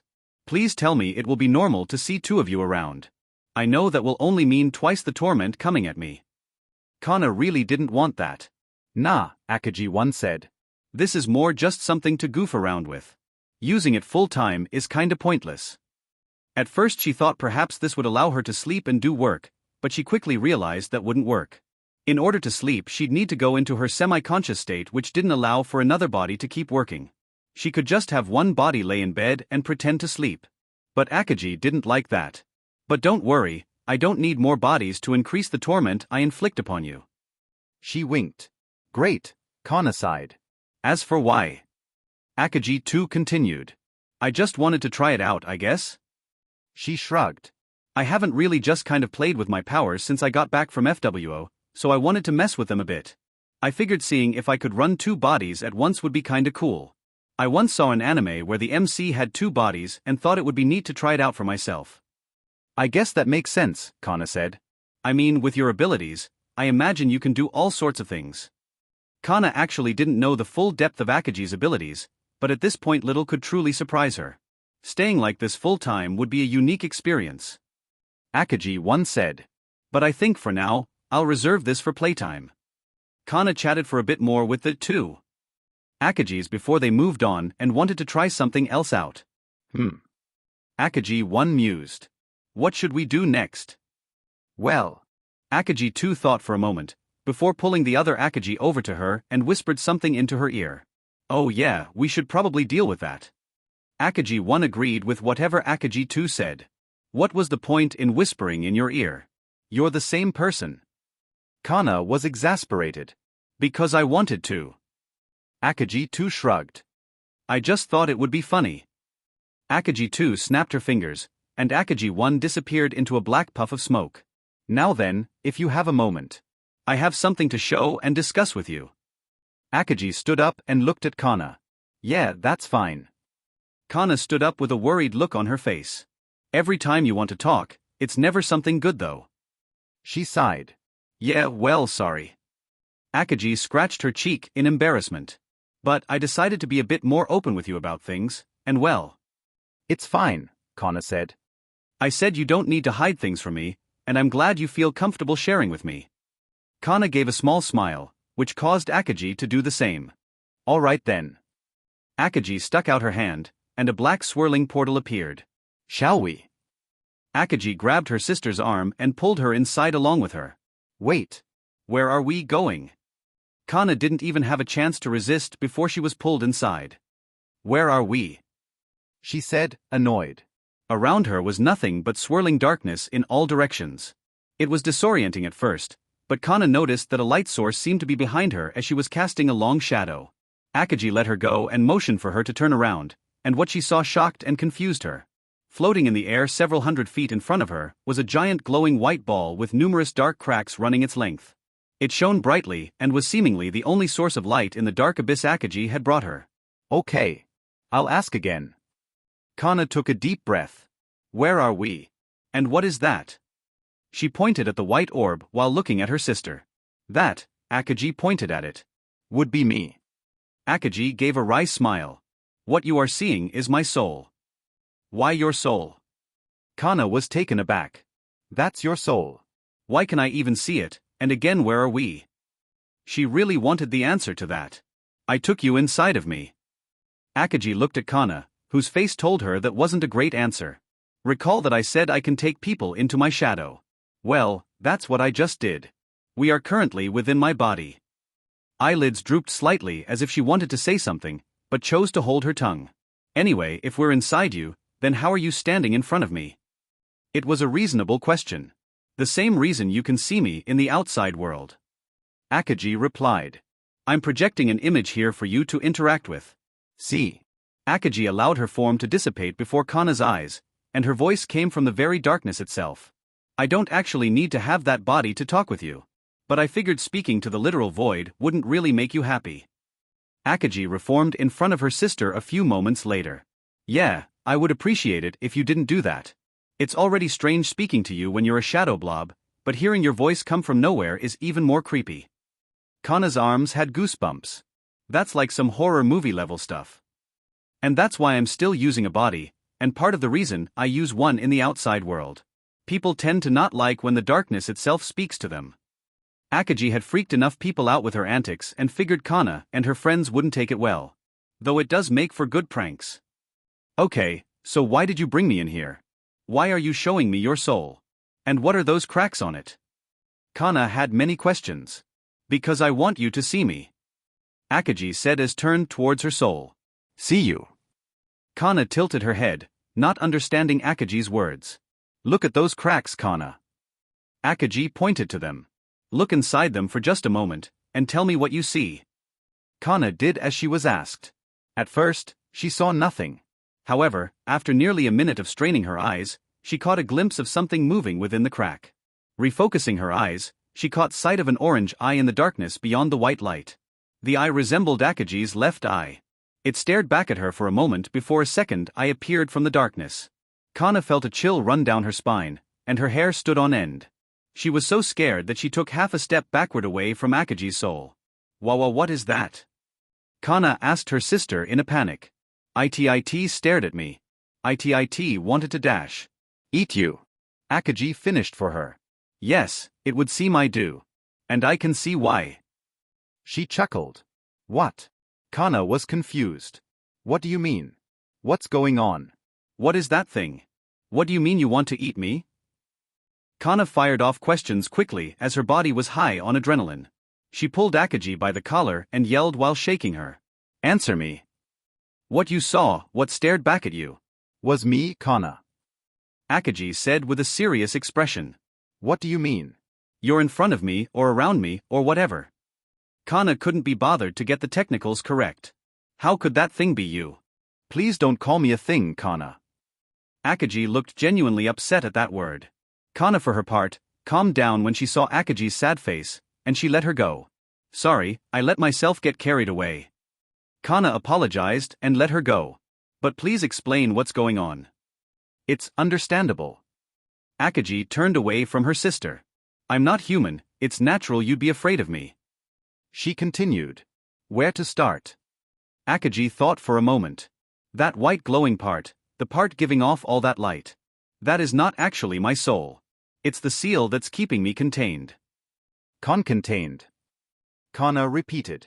Is that what you mean when you said the real you was restrained? That you felt like there was another mask you were being forced to wear?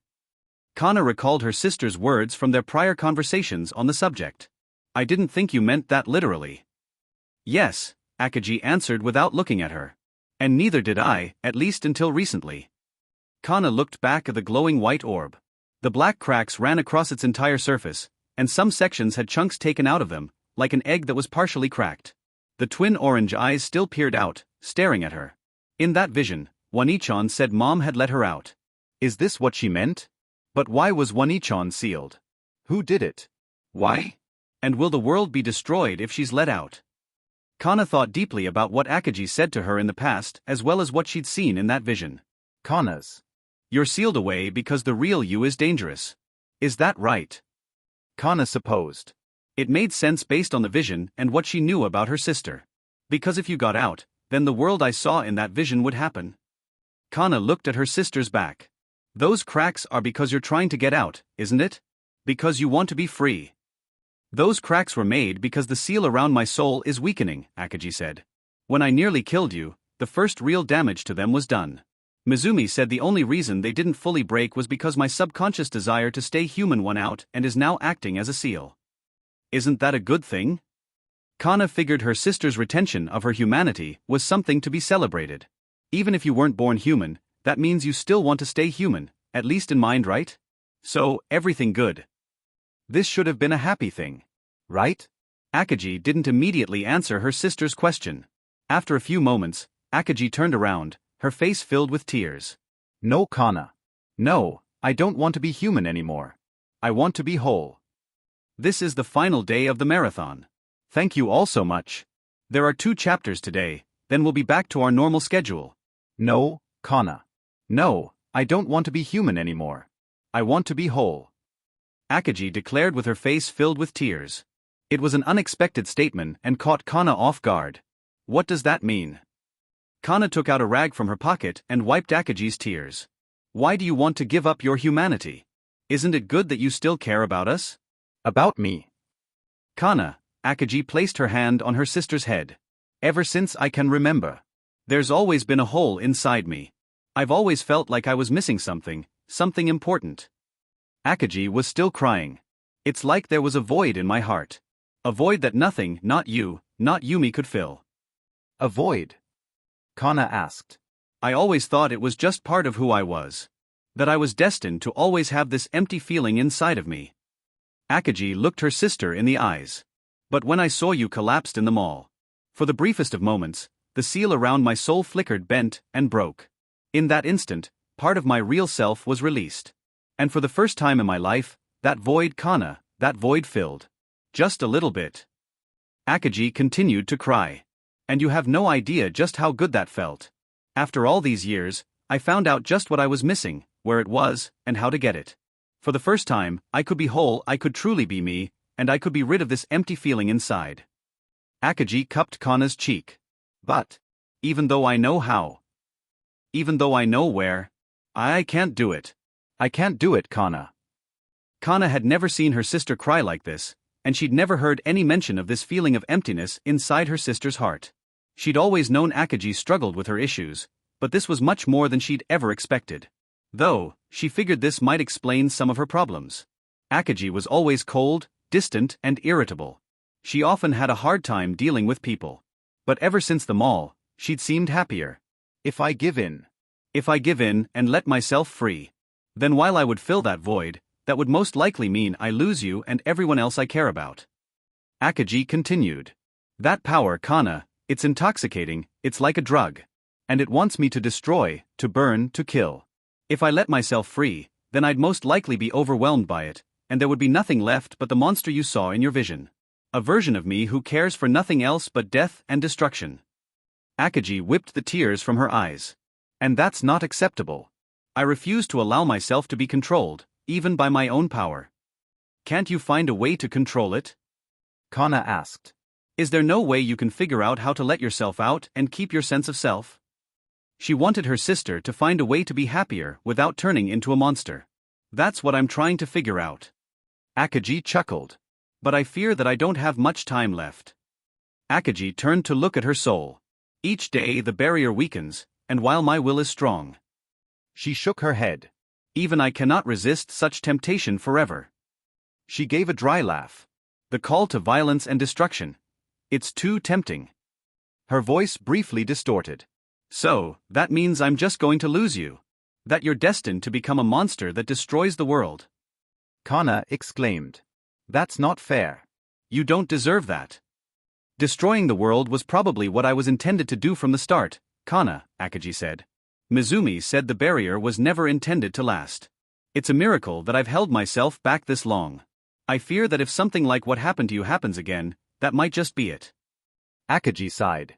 I wanted to explain all this to you now while I have the chance. You needed to know the truth, and well, here it is. Your so-called sister is actually some kind of world-destroying demon who's struggling to hold herself back from doing just that. Kana stood silently. You said you'd stay by my side no matter what. But that was before you knew everything. So, I'll ask now. Do you still consider me your sister? After everything I've shown you? After admitting that the real me is a monster that wants to kill everyone and even eat your very soul? Can you really think of a being like that as your sister? Akaji turned around and gave a passionate statement. She wasn't sure what Kana's response would be, but she'd steeled herself to be rejected. Am I not just a monster in your eyes? Kana slowly walked up to Akaji and stood about a foot in front of her. Akaji readied herself to be slapped, but to her surprise, Kana brought her into a hug. You really are an idiot. Aren't you? Kana squeezed her tight. I told you already. None of that stuff matters. You're my sister, demon, human, or something else. I don't care. Kana looked up into Akaji's eyes. I won't act like I understand everything you've been through, but I would never abandon you. Not now, not ever. I swore that I'd make up for my mistakes and I'll do everything in my power to save you. Kana squeezed her tight. How can you just be okay with this? Akaji asked. I just said that I want to eat, not just your soul but everyone's. I want to destroy the world. That's the real me. How could you call someone like that anything but a monster? She couldn't believe Kana could truly care for such a creature. Because you're my sister. Kana squeezed her tighter. Even if you want to destroy the world. Even if you wish to eat everyone including me, you're first and foremost my sister. I don't care about the rest, I accept you for everything you are, good and bad. I owe you that much. Kana let go of Akaji and turned to face her sister's soul before yelling. One-chan. Kana yelled. You don't need to be controlled by that power, and you don't need to be afraid of it. It's yours. You don't need to listen to it. Do what you want to do. Not what it tells you to. You don't need to hide. Not from me and not from anyone else. Kana let out a breath. I'll be waiting for you. And when you finally come out, I'll give you a big hug.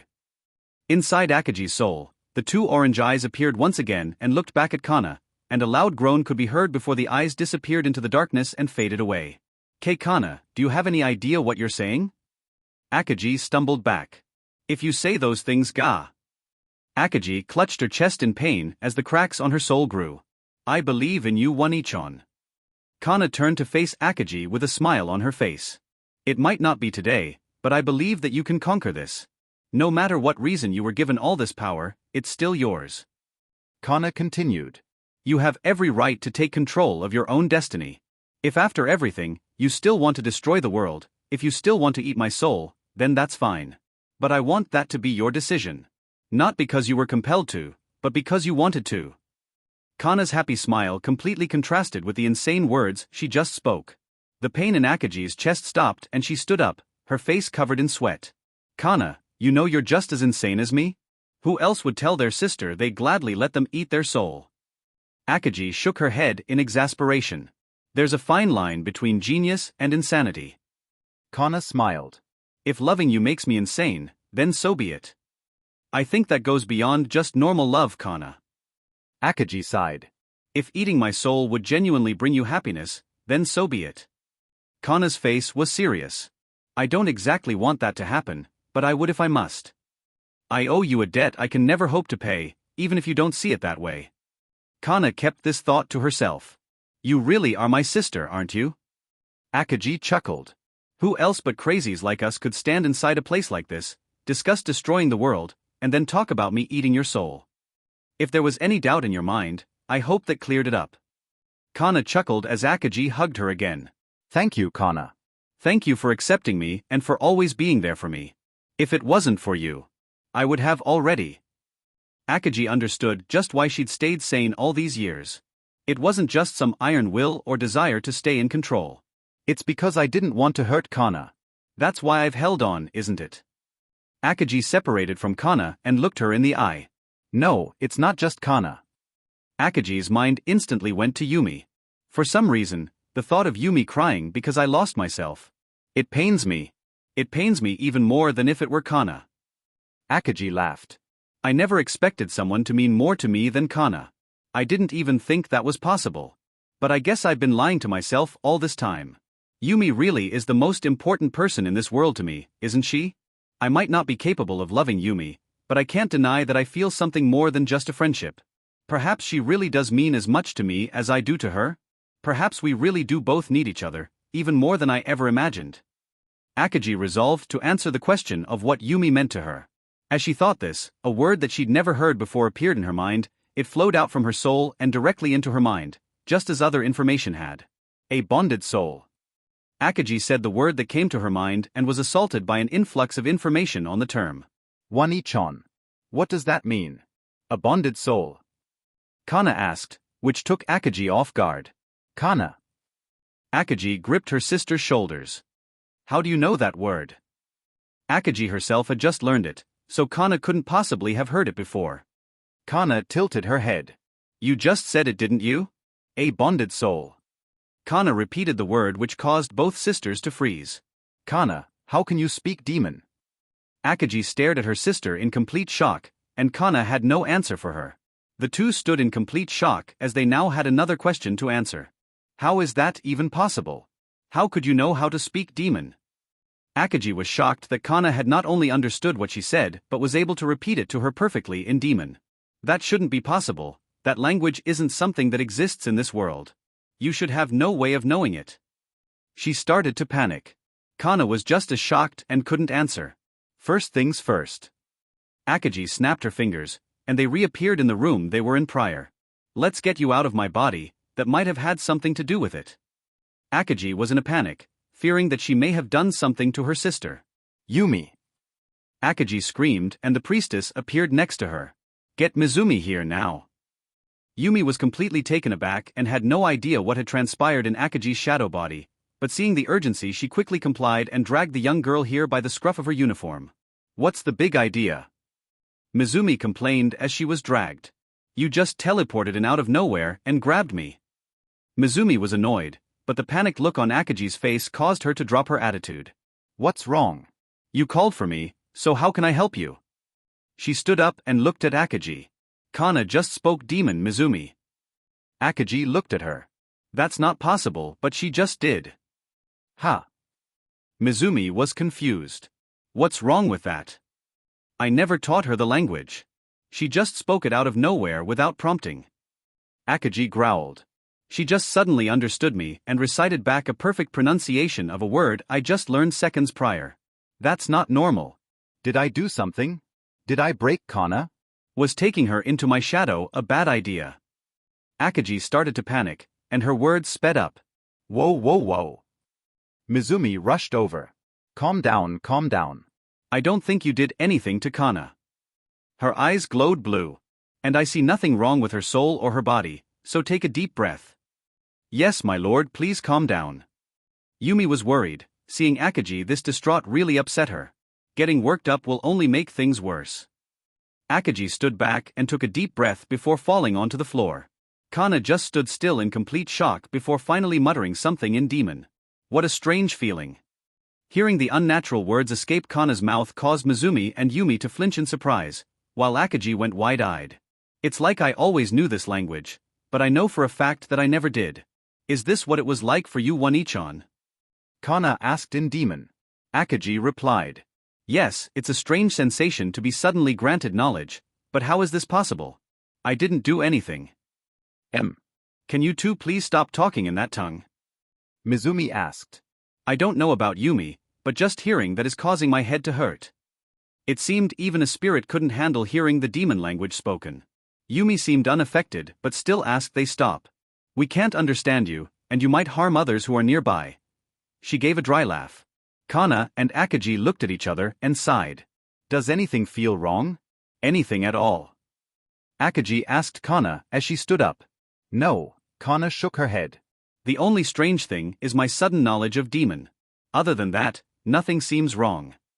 She didn't notice anything else. Mizumi, do you have any input? Akaji looked at her. She thought. It's possible that exposure to your real body might have caused a bleed-over effect which transferred the knowledge of the language. Mizumi scrunched her face. But that's such an extremely unlikely scenario. Yumi chimed in. Perhaps Kana is like my lord? Maybe she was born with such knowledge and is only now unlocking it. Akaji paled when she imagined Kana being the same as her. No, Mizumi denied such a possibility. I can clearly see Kana's soul, and there's not even a blemish on it. Mizumi continued.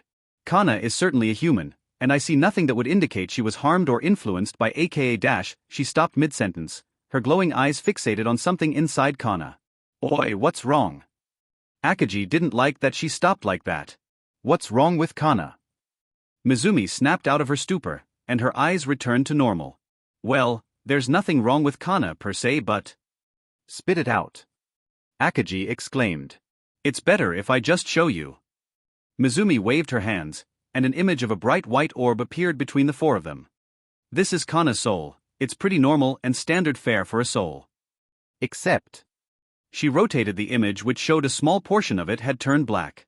Not much, it was the size of a drop of water, but it was enough to be noticeable. What is that? Akaji yelled. Did I cause that? Please calm down. Mizumi yelled back. There is nothing wrong, and Kana is not in any danger. I've seen this before. She tried to calm Akaji down and was getting annoyed that she was constantly yelling and panicking. Then what is it? Akaji looked at her with fierce eyes. What is that dark mark on Kana's soul? It's bleed, Mizumi explained. When two people spend large quantities of time together, especially if one has far more power than the other, which you do, the stronger party can leave an imprint of their power on the other soul. These usually form when a soul is newly introduced to a body. So most likely this is old, not new. Mizumi sighed. Then why would it appear now? I had no powers before FWO. Akaji asked. Just because your power was sealed doesn't mean it can't leak, Mizumi explained. You have a crazy amount of dark and infectious power, far more than a normal human should be exposed to. From what you told me, you've been around Kana constantly since she was a baby. Most likely, your soul's aura imprinted on the newly cleaned soul that was placed in her body. Can we remove it? Kana asked. No, it's part of you. I'm not sure how I missed it before this, probably because it was dormant until just now, but you cannot remove it. It's literally a part of you. Mizumi crossed her arms in an X. You need not worry.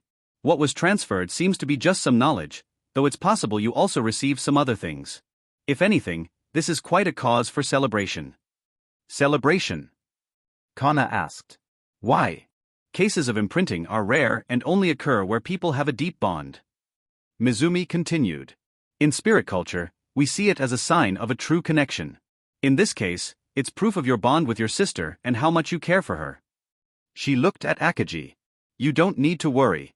If anything, it's a good thing. It just goes to show just how much you love your sister, that's all. Mizumi put her finger on her mouth and looked over at Yumi, her eyes turning blue once again. Just as I thought. Mizumi laughed. What? Yumi was uncomfortable being looked at like this. Your soul was also imprinted on by Akaji. Mizumi laughed. Seeing an imprinting occur after the initial stages is extraordinarily rare. Eh? Yumi squeaked in surprise as she looked at Akaji. You must have spent a lot of time with Yumi, and your feelings for her must be quite strong if this happened. My people would say that you are destined for one another, and it's a sign that you should never be apart. Mizumi chuckled a bit seeing Yumi's reaction. I guess that would explain the term I was given. A bonded soul. Akaji repeated the word so they too could understand what she said.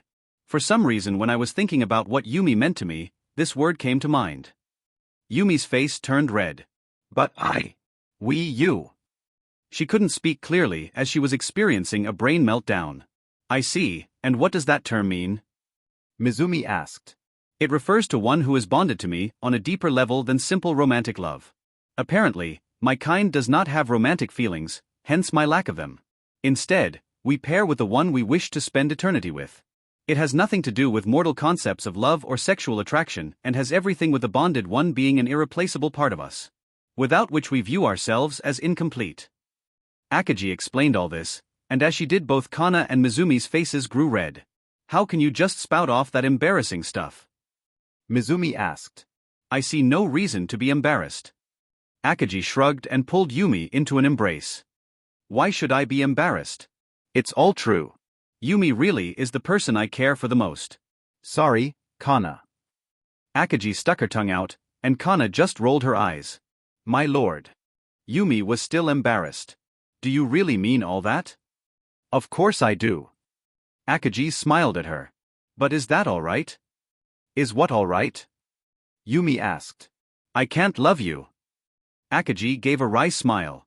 Any attempt to replicate mortal love or similar emotions would be fake, and I can't do that to you. But I do want you to be by my side. I feel sad when you're not around, and the thought of anything happening to you angers me to an extreme degree. You're someone I can't live without anymore, and it took me until just now to understand that. Akaji smiled. I won't force you to accept this strange relationship, and honestly, I don't know how much different things will be than they already are. Akaji pushed Yumi's hair back and laid her hand to rest on her cheek. But if you're willing, would you spend eternity with me? I can't think of anyone else more suited to stay by my side. It was a bold declaration, something that shocked everyone. Rather than answer with words, Yumi stole Akaji's lips, surprising everyone including Akaji. Does that answer your question? Yumi asked as she gave another peck. I'll follow you anywhere, for as long as you want me to. If you want me to spend eternity together with you, then nothing could make me happier. Yumi began to cry tears of joy. Akaji brought her in for a tight embrace. While she might not be able to reciprocate the romantic aspect, feeling the warmth of Yumi's lips truly made her happy on the inside. Even if she couldn't genuinely return the act's emotional meaning. Yumi didn't care though. Even if Akaji couldn't love her as a human would, that was fine. As long as she could stay by her side, that was all that mattered. She nuzzled into Akaji's chest as she wrapped her arms around her. With her acceptance, both girls could feel a connection form between them, one that ran deep, bonding their very souls together. It was warm, and each were brought a sense of peace and joy by the connection. As Akaji looked down at Yumi in her white kimono, she could only think just how lucky she was. As long as she had Yumi, nothing else mattered. Kana and Mizumi stood completely speechless. They'd never expected to see this development. But Kana's bewilderment soon turned into a smile. I'm glad for you, One-chan. I'm glad you found that one person who you care about so much, and I'm glad it was Yumi. You deserve each other. Spoiler. Mama. Alice rubbed her face against Akaji.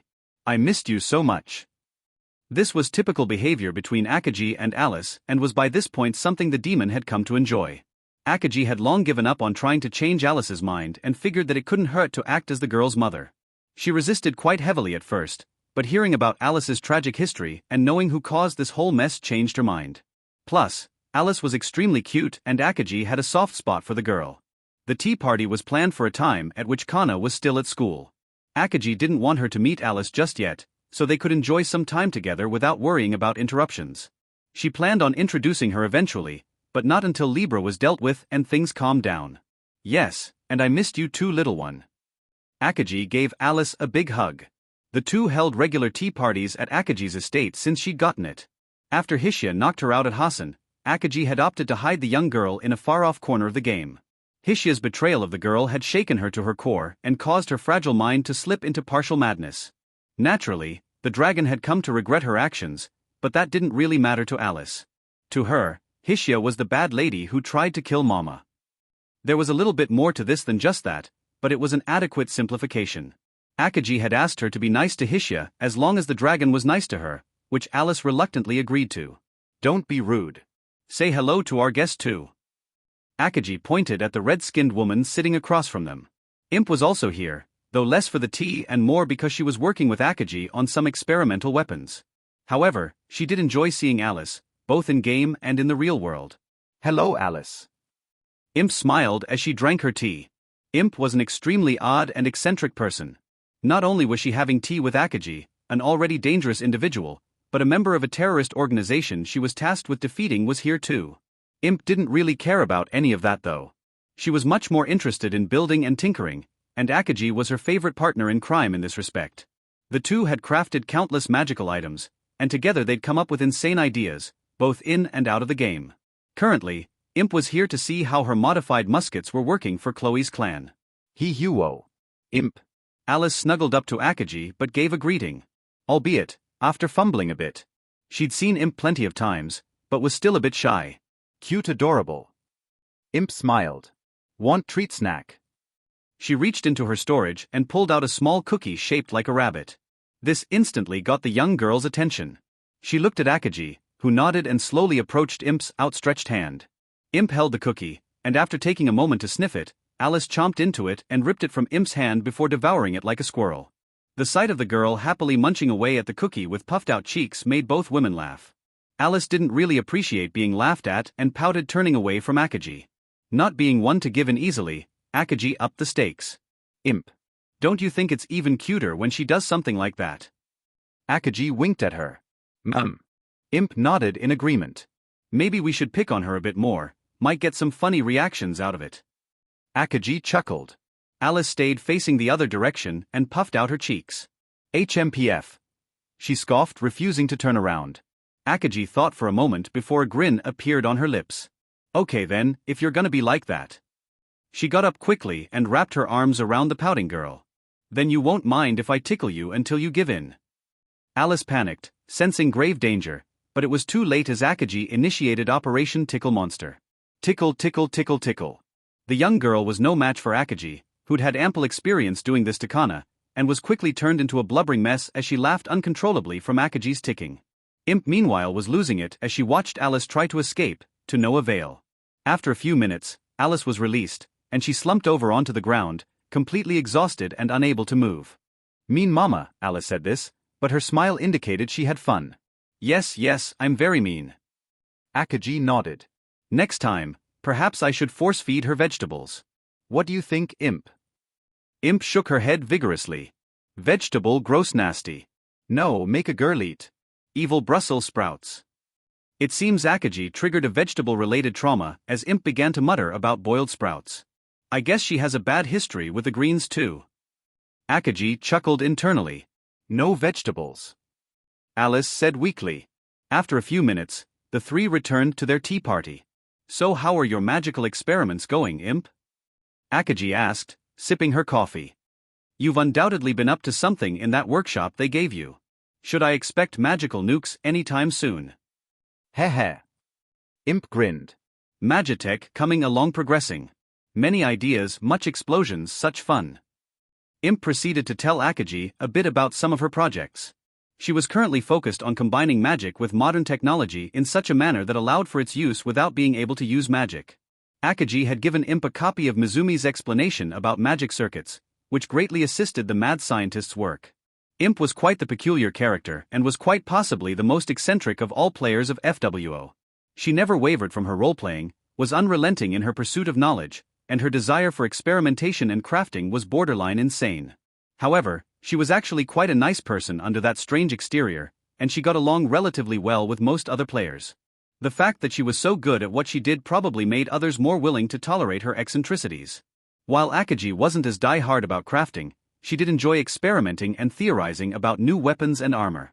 In fact, her sword, Worldbreaker, was created by Imp in an attempt to duplicate an unobtainable demonic sword described in the game's lore. While the blade was likely not as powerful as the one described in the writing, it was easily Imp's finest work. And many players were quite upset with the maniacal craftsman when they found out she gave Akaji a blade that was nearly unbreakable and could cut through anything. However, she was far too valuable to banish from the assault team, and they reluctantly allowed her to continue her work with Akaji. Whether Imp actually cared about escaping FWO was unknown, and she rarely spoke about her life before the game. It was general knowledge that Imp was an engineer. However, Akaji knew a little bit more. During their time in FWO, Imp had let slip that she worked for the government as a military contractor. Apparently, she was heavily involved in designing military hardware and was even a project lead. This meant that she was quite wealthy, and while she loved the work, it was killing her. The long hours, little time off, and general stress had taken a toll on her body. Couple that with the fact that she was nearly 50 years old and she was worried she might die of exhaustion before she retired. She never spoke of her family, and after leaving FWO, the identity of returnees was made public, meaning looking into her past was quite easy. Imp was a childless widow. Her husband had perished during an accident at work when they were both 27 years old. She'd never remarried and spent the time in between drowning herself in her work to stave off depression. VR games provided a fantastic outlet since she could act as an entirely different person, and that meant she could invest fully in roleplay to escape reality. When she was trapped in FWO, Imp saw it as a blessing of sorts. She could continue doing what she loved while escaping the reality that awaited her should they clear the game. Her persona was originally a nod to a game series she and her husband played together, but after a while it just kind of stuck. When she woke from FWO and realized she was still her Imp character, she decided to live a second life. Thus, she was no longer role-playing Imp but had become Imp, just as Rishia became Akaji. During one of their first meetings after escaping FWO, when Akaji queried her about her speech pattern, she admitted it felt hard, if not impossible, to return to normal after all these years. She could speak normally, but just as Akaji felt disgusted returning to her original body, Imp couldn't stand speaking normally. Whether this was something psychological or an effect of the magic used to transfer their powers was unknown, and neither really cared, as they had no intention of returning to the way things were. Imp was Imp, and Akaji was Akaji. As far as they were concerned, everything before FWO was the roleplay, and the way they were now was their real selves. What little family Imp did still have was not interested in her or her new lease on life. For obvious reasons, they would not accept her, and that suited her just fine. Due to her contacts in the Japanese military and government, she was offered a lucrative position using her skills and experience to help the country. She happily accepted, under the condition that she was not as overworked as she once was, and she was given full control over her projects and staff. Seeing little choice, the government agreed. Having the greatest craftsman in FWO on their side was worth these small concessions. Mama. Alice sat in Akaji's lap and looked up at her. When will I get to see you? She was referring to her real self, which was locked within her soul. It's sad seeing you locked up like that. Soon, my child. Soon. Akaji smiled. Imp and Alice were aware of the truth about Akaji, and both had seen what lay within her soul. Imp was more curious than anything and requested that Akaji allow her to run tests. While Alice was stupefied and entranced, believing Akaji's true form to be beautiful and wondrous. I have to take some precautions first, but it won't be much longer. Akaji was still wary about releasing the seals around her soul. She wasn't sure she had the mental fortitude to control herself with all that power and the instincts that came with it. I can't wait to see you, Mama. Alice smiled as she hugged her. Take over Conquer World? Imp asked. Possible doable. Might be interesting fun. Imp laughed. Whether or not she was serious was hard to tell. It would be quite a pain to run an entire planet. Perhaps I would start with just Japan for now. Akaji chuckled. How does that sound, little one? Would you like to be a real princess? Alice nodded and had a big smile as she snuggled against Akaji. Mama would make a great empress. Everyone should see just how amazing you are. Hishia could be royal pet. Imp decided to pick on Hishia a bit. Nah, royal mount. Akaji corrected. Let's be nice and give her a bit of a higher position. Akaji and Imp let out hearty laughs. The conversation had been mostly in jest. Akaji had no plans for world conquest at present, but she never took anything off the table. She had already asked for her own country. So taking it one step further and conquering Japan, well, for her, that would be a simple matter. Wouldn't it? Spoiler. Fire. One of the ninjas yelled. Bang bang bang bang bang bang. On command, the 6 animal-eared marksman's weapons exploded with power and sent a volley of 6 magical blasts down range, obliterating their targets. Excellent shots, all. Akaji praised their efforts as she and Imp walked over to the outdoor firing range. Immediately upon seeing Akaji, the 7 ninjas lowered themselves onto one knee. Lord, they said in unison. Please continue as you were. Akaji smiled. I wish to see how your new weapons fare, and Imp wants to know if you came across any issues. Yes, any problems, issues? Imp took out a notepad to write on. She was quite interested in their feedback. The 7 nodded and stood back up. 6 of the ninjas got into firing positions while their instructor, a rabbitkin named Nemino, walked over to Akaji. My lord, the new weapons have proven to be exceptionally powerful and will be highly useful for the members of our clan, he said with a serious expression. The ninja actually had training in firearms, something most people would be confused by. In FWO, muskets and single-shot pistols did exist, but they were more or less a gimmick, and the player classes that used them were quite lacking. With the pirate-themed swashbuckler being the only example of class that could use them well. Chloe's clan was able to use them, but only rarely did, as they were too slow, loud, and unreliable. Akaji was always interested in buffing up her clan's firepower and decided to push the boundaries of magic now that they were freed of the game's limitations.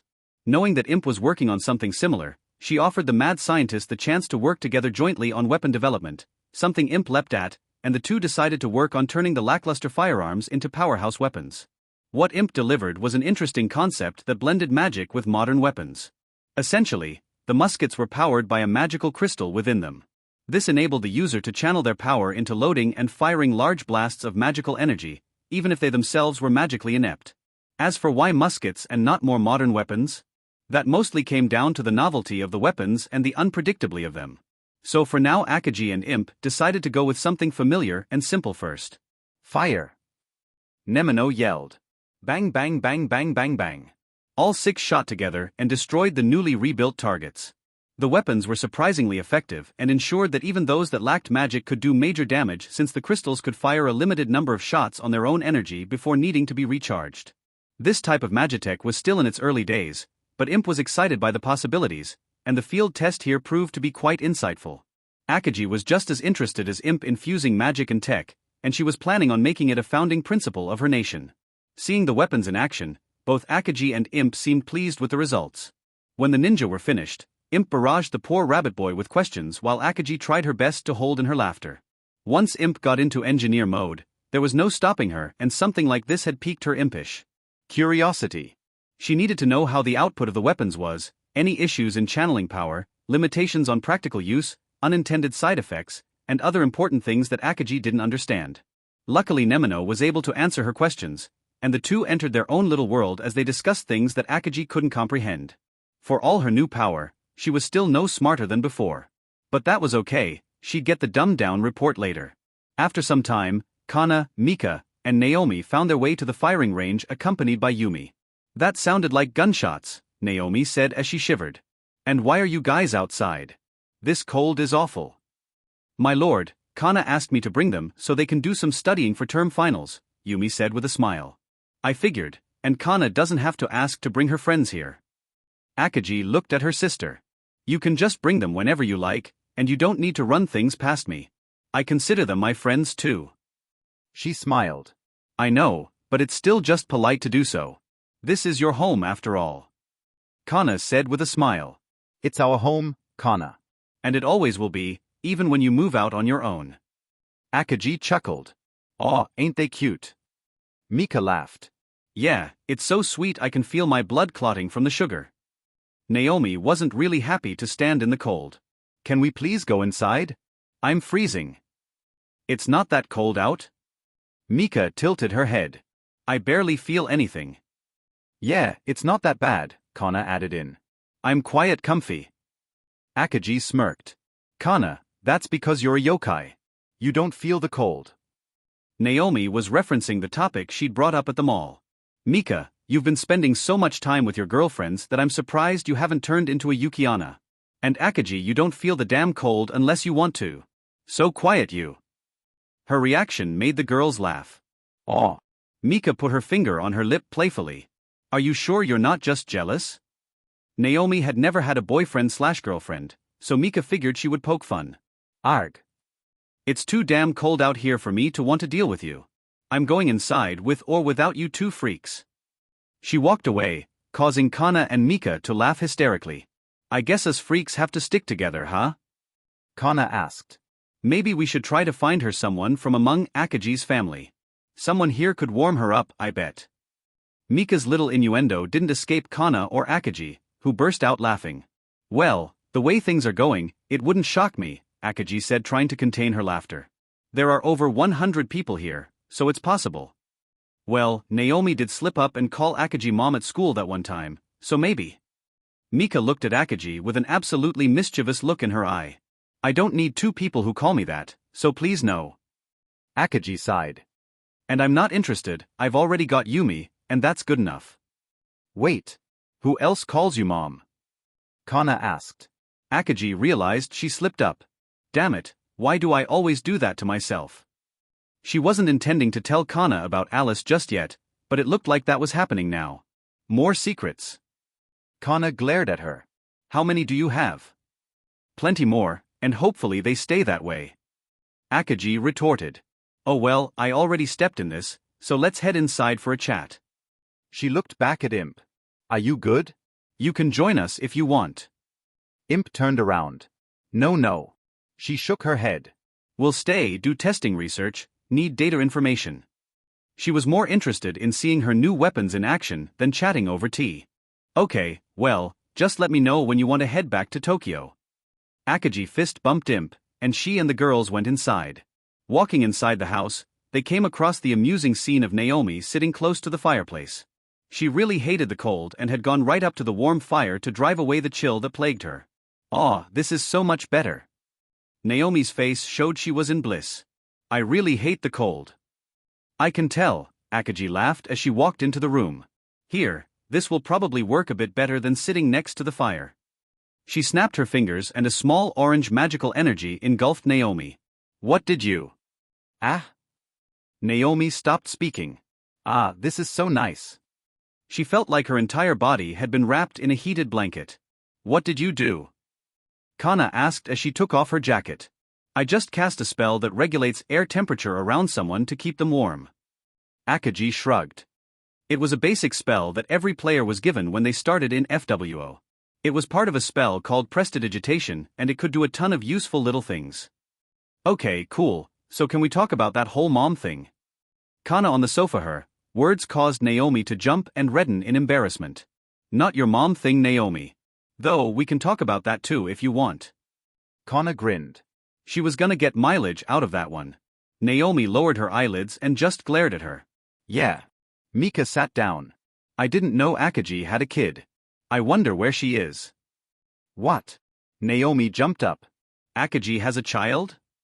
And you idiots wonder why I keep some things from you." Akagi sighed as she sat down next to Yumi, who leaned on her. "First off, I do not have a biological child." Akagi looked at them, annoyed. "Second, I cannot have such a child. Third, I hate children and would never have one even if I could.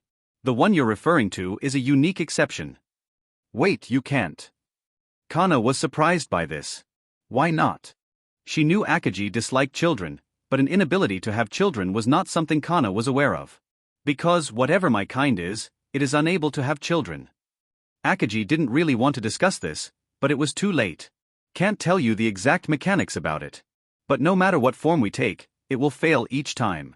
It's essentially hard-coded not to work." "That's kinda sad."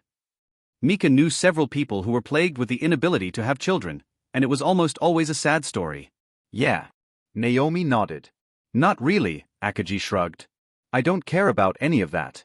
So the inability to have children born from me doesn't matter." "Yeah, but how does Yumi feel?" Kana looked at her. "She might want children." "I actually am of the same mindset as my lord." Yumi gave a wry smile. "I do not dislike children, but the idea of having one of my own is..." Something about raising a child just did not sit well with her, even if it was Akagi's. Alice was a bit of an exception, though that was more because she was an adopted daughter and her situation was unique. It also helped that Akagi made it clear that Yumi was more of an older sister to the girl than a mother, and Alice was fine with that too. Also, Kana. Akagi looked at her. "You realize that even if I could have children, that would require me to assume a male form, right?" Akagi sighed as it would seem Kana forgot something quite important.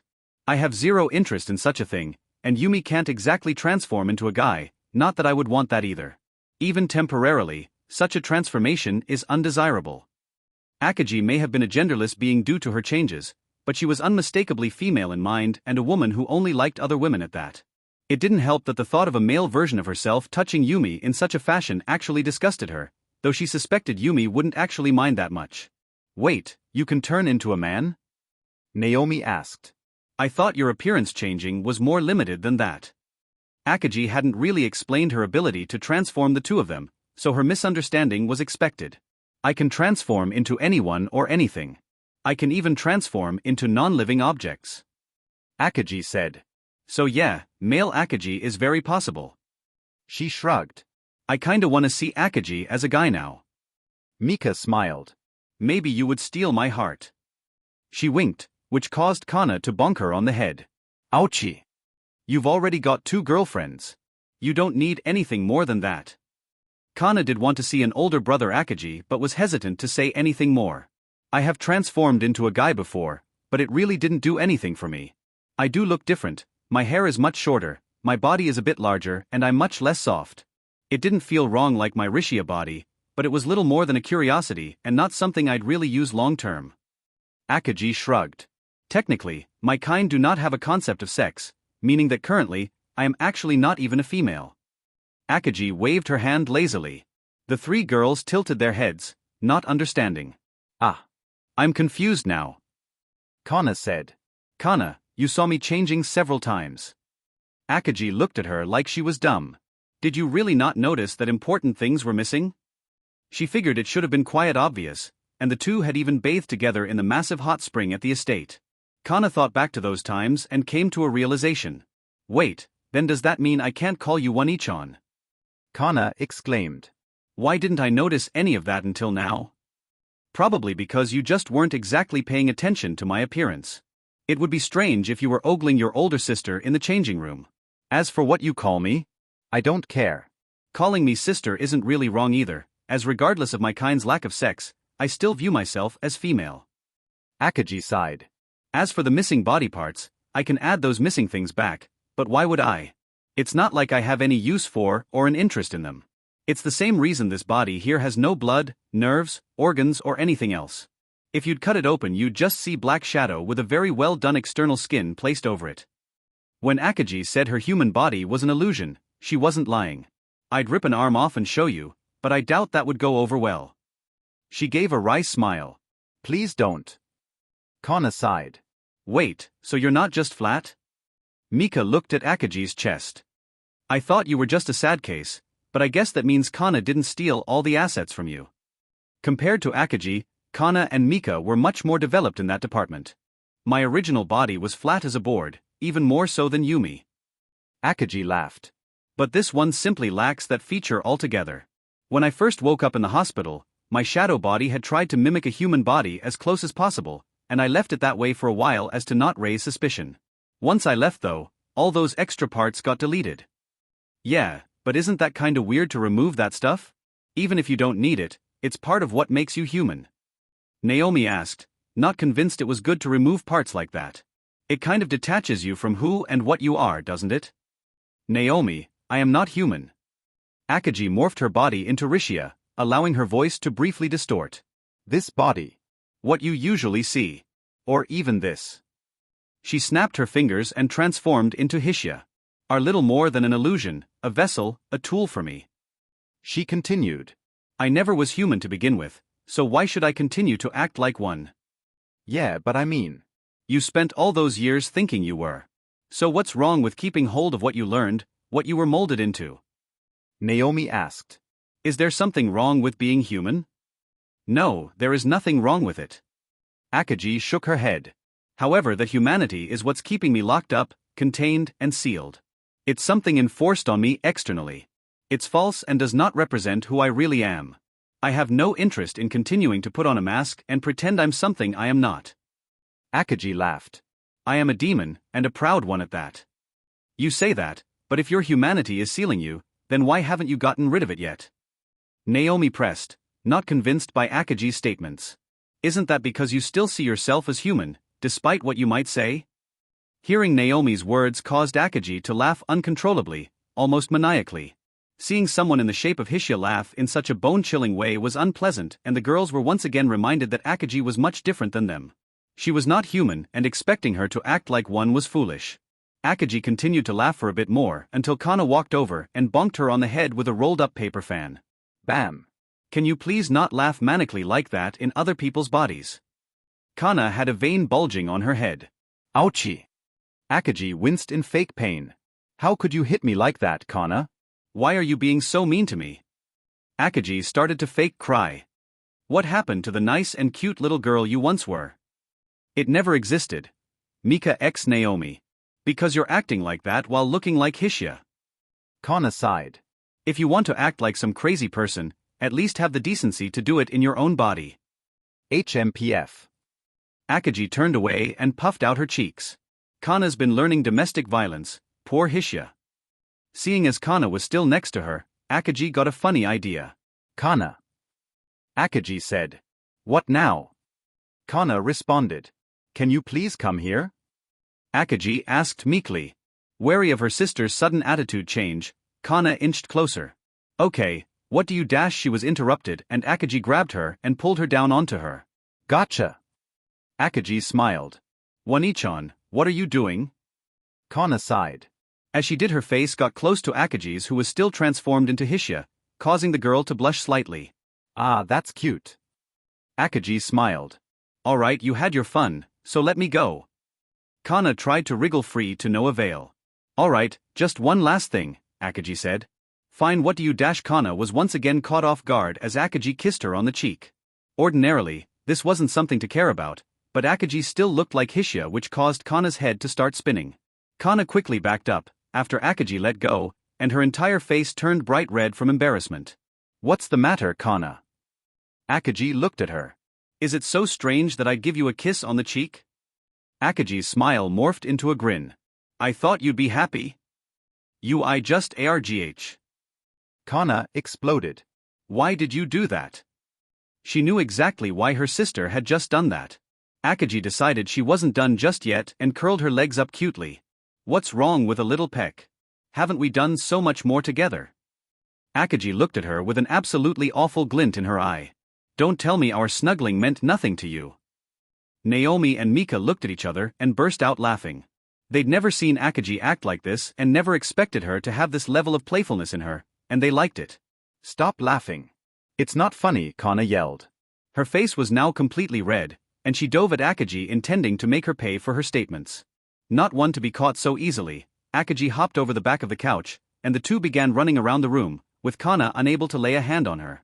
Oh? So now you want to touch me? Akagi said as she dodged one of Kana's attacks. Is that all I am to you? Just some convenient woman to unleash your desires upon whenever you feel like it. This caused Naomi, Yumi and Mika to double over in laughter. They knew Kana and Hishia's relationship was still in that weird stage, so seeing Akagi say such things in Hishia's body was too much for them. Akagi knew this and kept up the harassment, much to Kana's displeasure. Stop dodging me and take your lumps. Kana exclaimed. The two continued like this for some time until Kana eventually ran out of stamina and collapsed on the couch. One-chan. Why do you do this to me? Kana was exhausted. Because it's my job as your older sister. Akagi shrugged. Also, it's fun. Akagi winked. Well, maybe. Just don't. Kana said. I never knew Akagi could act like that, Mika said through chuckles. That took me by surprise.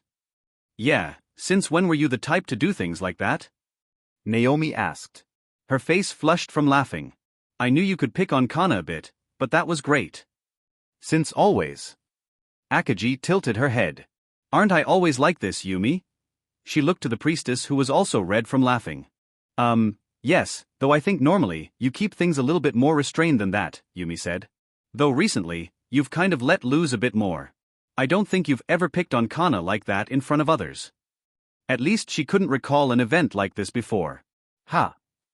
Akagi thought. I guess I have felt a bit more whimsical and relaxed since then. And I guess my eccentricities have gone up a bit. A bit. Kana exclaimed. Oh no, it's far more than just a bit. What? Akagi asked. Is it wrong to have a little fun? Kana's eyes glazed over. Fun, is that what she calls it? Ha. Ha ha. Oops, Akagi said. It looks like I broke her. Come back to us, Kana. She shook her shoulders to no avail. Seeing no other option, she decided to try shock therapy. If you don't come back to us, then I'll just have to get in the bath with you like this. Akagi's threat seemed to work and Kana was instantly brought out of her delirious state. Don't you dare. Kana exclaimed. I'll skin you alive if you try. Hey, there we go. Welcome back to us. Akagi smiled. Do you two see what I have to deal with? Kana threw her arms into the air. She's always like this. Oh, I see it, and it's amazing. Naomi grinned. Keep up the good work, Akagi. Yeah, it's kinda nice to see you get so flustered from time to time. Mika smiled. Usually you're always messing with us, so it's nice to see that shoe on the other foot. Traitors. Kana yelled. What have I done to deserve this treatment? She went limp, and she fell back onto a pillow. If it's bothering you that much. Akagi snapped her fingers. How about this? Akagi changed into Rishia, with the only difference being her left eye, which was orange. You know I hate this body, but if me being Hishia is going to be an issue, then fine. Can't you just go back to normal? Kana looked at her. HMPF. Akagi turned away and sat in Yumi's lap. I'm having fun right now. She stuck out her tongue as she hugged the priestess. Akagi acting like a spoiled child. Mika chuckled. I never thought I'd see the day. Yeah. Naomi smiled. It's kinda cute though. Akagi was quite a playful person on the inside, but ordinarily, she'd kept that to a minimum in public mostly. Sometimes it would leak out and she'd mess with people. But it seemed that she'd become more prone to such actions since she'd released more of her power. This was in large part because the real Akagi was quite whimsical, eccentric, and quite honestly insane. As a result, since the events of the mall, Akagi had been much more prone to messing with others, even more than usual. Something that had caused Kana an increased level of grief and irritation, though there was little she could do to stop her. You really are cute though, Akagi. Naomi said. Why don't you stay like that more often? Yeah, you could even come to school or something with us. Mika agreed. That would be kinda funny. Kana would probably throw a fit. Please don't take my only sanctuary away. Kana groaned. I do not use it, because I hate this form, Akagi answered with a harsh tone. It serves as a constant reminder that I'm trapped. One could even call it the thing that's keeping me restrained, and because of that, I absolutely detest it. I also have quite a lot of bad memories tied to this body, so it's only natural that I've come to hate it. Suddenly, the air in the room got heavier and dark energy formed an outline around Akagi. Naomi, Akagi said, her voice slightly deeper. You said that I retained this humanity of mine because I actually wanted to stay human despite my earlier words, correct? Naomi could only nod. Her entire body was frozen. Well, that couldn't be further from the truth. Akagi looked over at the girl, her left eye glowing orange. Make no mistake, the reason I cling to this last bit of humanity within me is not that I want to stay human. Akagi's smile curved into an evil grin. It's because if I let it go right now, everyone in this room except for Yumi would die. Akagi's voice distorted as she said that. Everyone? Naomi asked tentatively. Even Kana? Especially Kana. Akagi's eyes flashed briefly as she looked to her sister, turning into that of a predator, and her mouth curved into a twisted smile before she returned to normal. After the events inside her shadow, Akagi decided to be completely honest with Kana about a dark feeling she'd been harboring. She told Kana that in the back of her mind, she relished the idea of her younger sister being afraid of her. That the thought of Kana cowering in fear because her One-Ichan was going to eat her was absolutely exhilarating. Now, Akagi wasn't exactly inclined to act on these desires, but she wanted Kana to know nonetheless.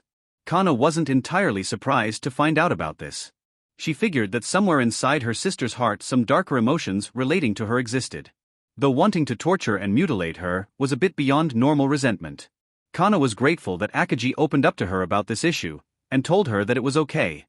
She was glad her sister was honest with her about her feelings. Though she did ask her to keep things to her usual tormenting if possible. Kana has seen the truth. Akagi smiled. Isn't that right? Why yeah. Kana was still not used to her sister's sudden changes, and her swapping between her normal self and this intimidating aura was going to take some getting used to. One-Ichan is currently locked away in her own soul, and she's been trying to get out ever since we were kids. She's the kind of being that would destroy this entire world if she got loose, and she's been trying to find a way to release herself without going completely feral. Kana then explained a bit more about what she and her sister had discussed while in Akagi's shadow. I see, Naomi said. I'm sorry if I upset you. I didn't realize just how bad it was. I'm sorry. But why would someone place you here? Mika asked. Why would someone want to destroy the entire world like that? It was a reasonable question since it made little sense to assume that coincidence was what placed Akagi here. I have no idea. Akagi shook her head and withdrew her aura. And I really don't care. Right now, I want nothing more than to be whole and fill this emptiness inside my heart. What will you do after that? Naomi asked with a bit of sweat appearing on her forehead. I'll do whatever I want. Akagi laughed. And right now, I want nothing more than to live a quiet life here with my family. She rubbed her face against Yumi's chest, giving off a warm smile causing the priestess to giggle. I was honestly expecting you to say you would take over the world. Mika chuckled. Kinda goes with your whole demon motif. Alice said the same thing earlier today. Akaji laughed. She told me I'd make a great empress of the world. Imp thought so too. Who exactly is Alice? Kana finally righted herself. Is that the person who calls you mom? They'd gotten sidetracked, but that question was how this conversation started. Yes, Akaji snapped her fingers and returned to her usual appearance. Alice is my daughter, and quite a cute one, I might add. She smiled. When did this happen? Kana exclaimed. And why didn't you tell me? Because I was waiting for the right moment to introduce her. Akaji shook her head. Besides, Alice is delicate, and I don't want to do anything that would cause her issues. Plus she's a member of Libra, so she's quite busy. She's a member of Libra. Kana, Mika, and Naomi. Yes, Akaji nodded. And she has quite a good reason to hate the world, especially after Hishia and the other members of the assault team betrayed her. Wait, what? Kana was taken aback hearing Hishia's name. What do you mean Hishia betrayed her? Akaji shrugged. You should ask her for the whole story, but basically Hishia and the assault team really screwed the pooch on that one. Alice was caught in the middle of Hishia and me. And our little dragon girl made her take a nappy during the fight. She attacked her? Kana was aghast. Why did she do that? And stop being so cryptic, tell us now. She'd go give Hishia an earful later. Hishia was not always as nice as she is now, Kana. Akaji looked at her. She'd told her about Hishia's personality. Had she forgotten? She used to be quite the nasty individual and was not always the most pleasant person to be around. Akaji continued. Remember, Hishia was a very vain person and was more than happy to knock others down to make herself look good. Akaji could remember a few members who got a bit too good who ended up kicked off the team due to scandals. I understand that. But I feel like you're leaving out important context. Kana pressed for answers. Why was this Alice girl involved with you, and why was she in the middle of the fight? Akaji sighed. Kana, Alice was only 10 years old when FWO started. Kana took a second to process that information before realizing something important. Wait, she would have been way too young to use VR gear then. Kana knew that most VR stuff was off limits to those of such a young age due to health and safety risks. Seeing that her sister figured that out, Akaji began to recount the tale of the little girl Alice. Her time as a test subject, her work with the assault team, and then Hishia's actions on the night before Hassan. With each passing moment, the girls' faces grew paler and paler as Akaji explained what happened to Alice and the events that led to Akaji taking her in.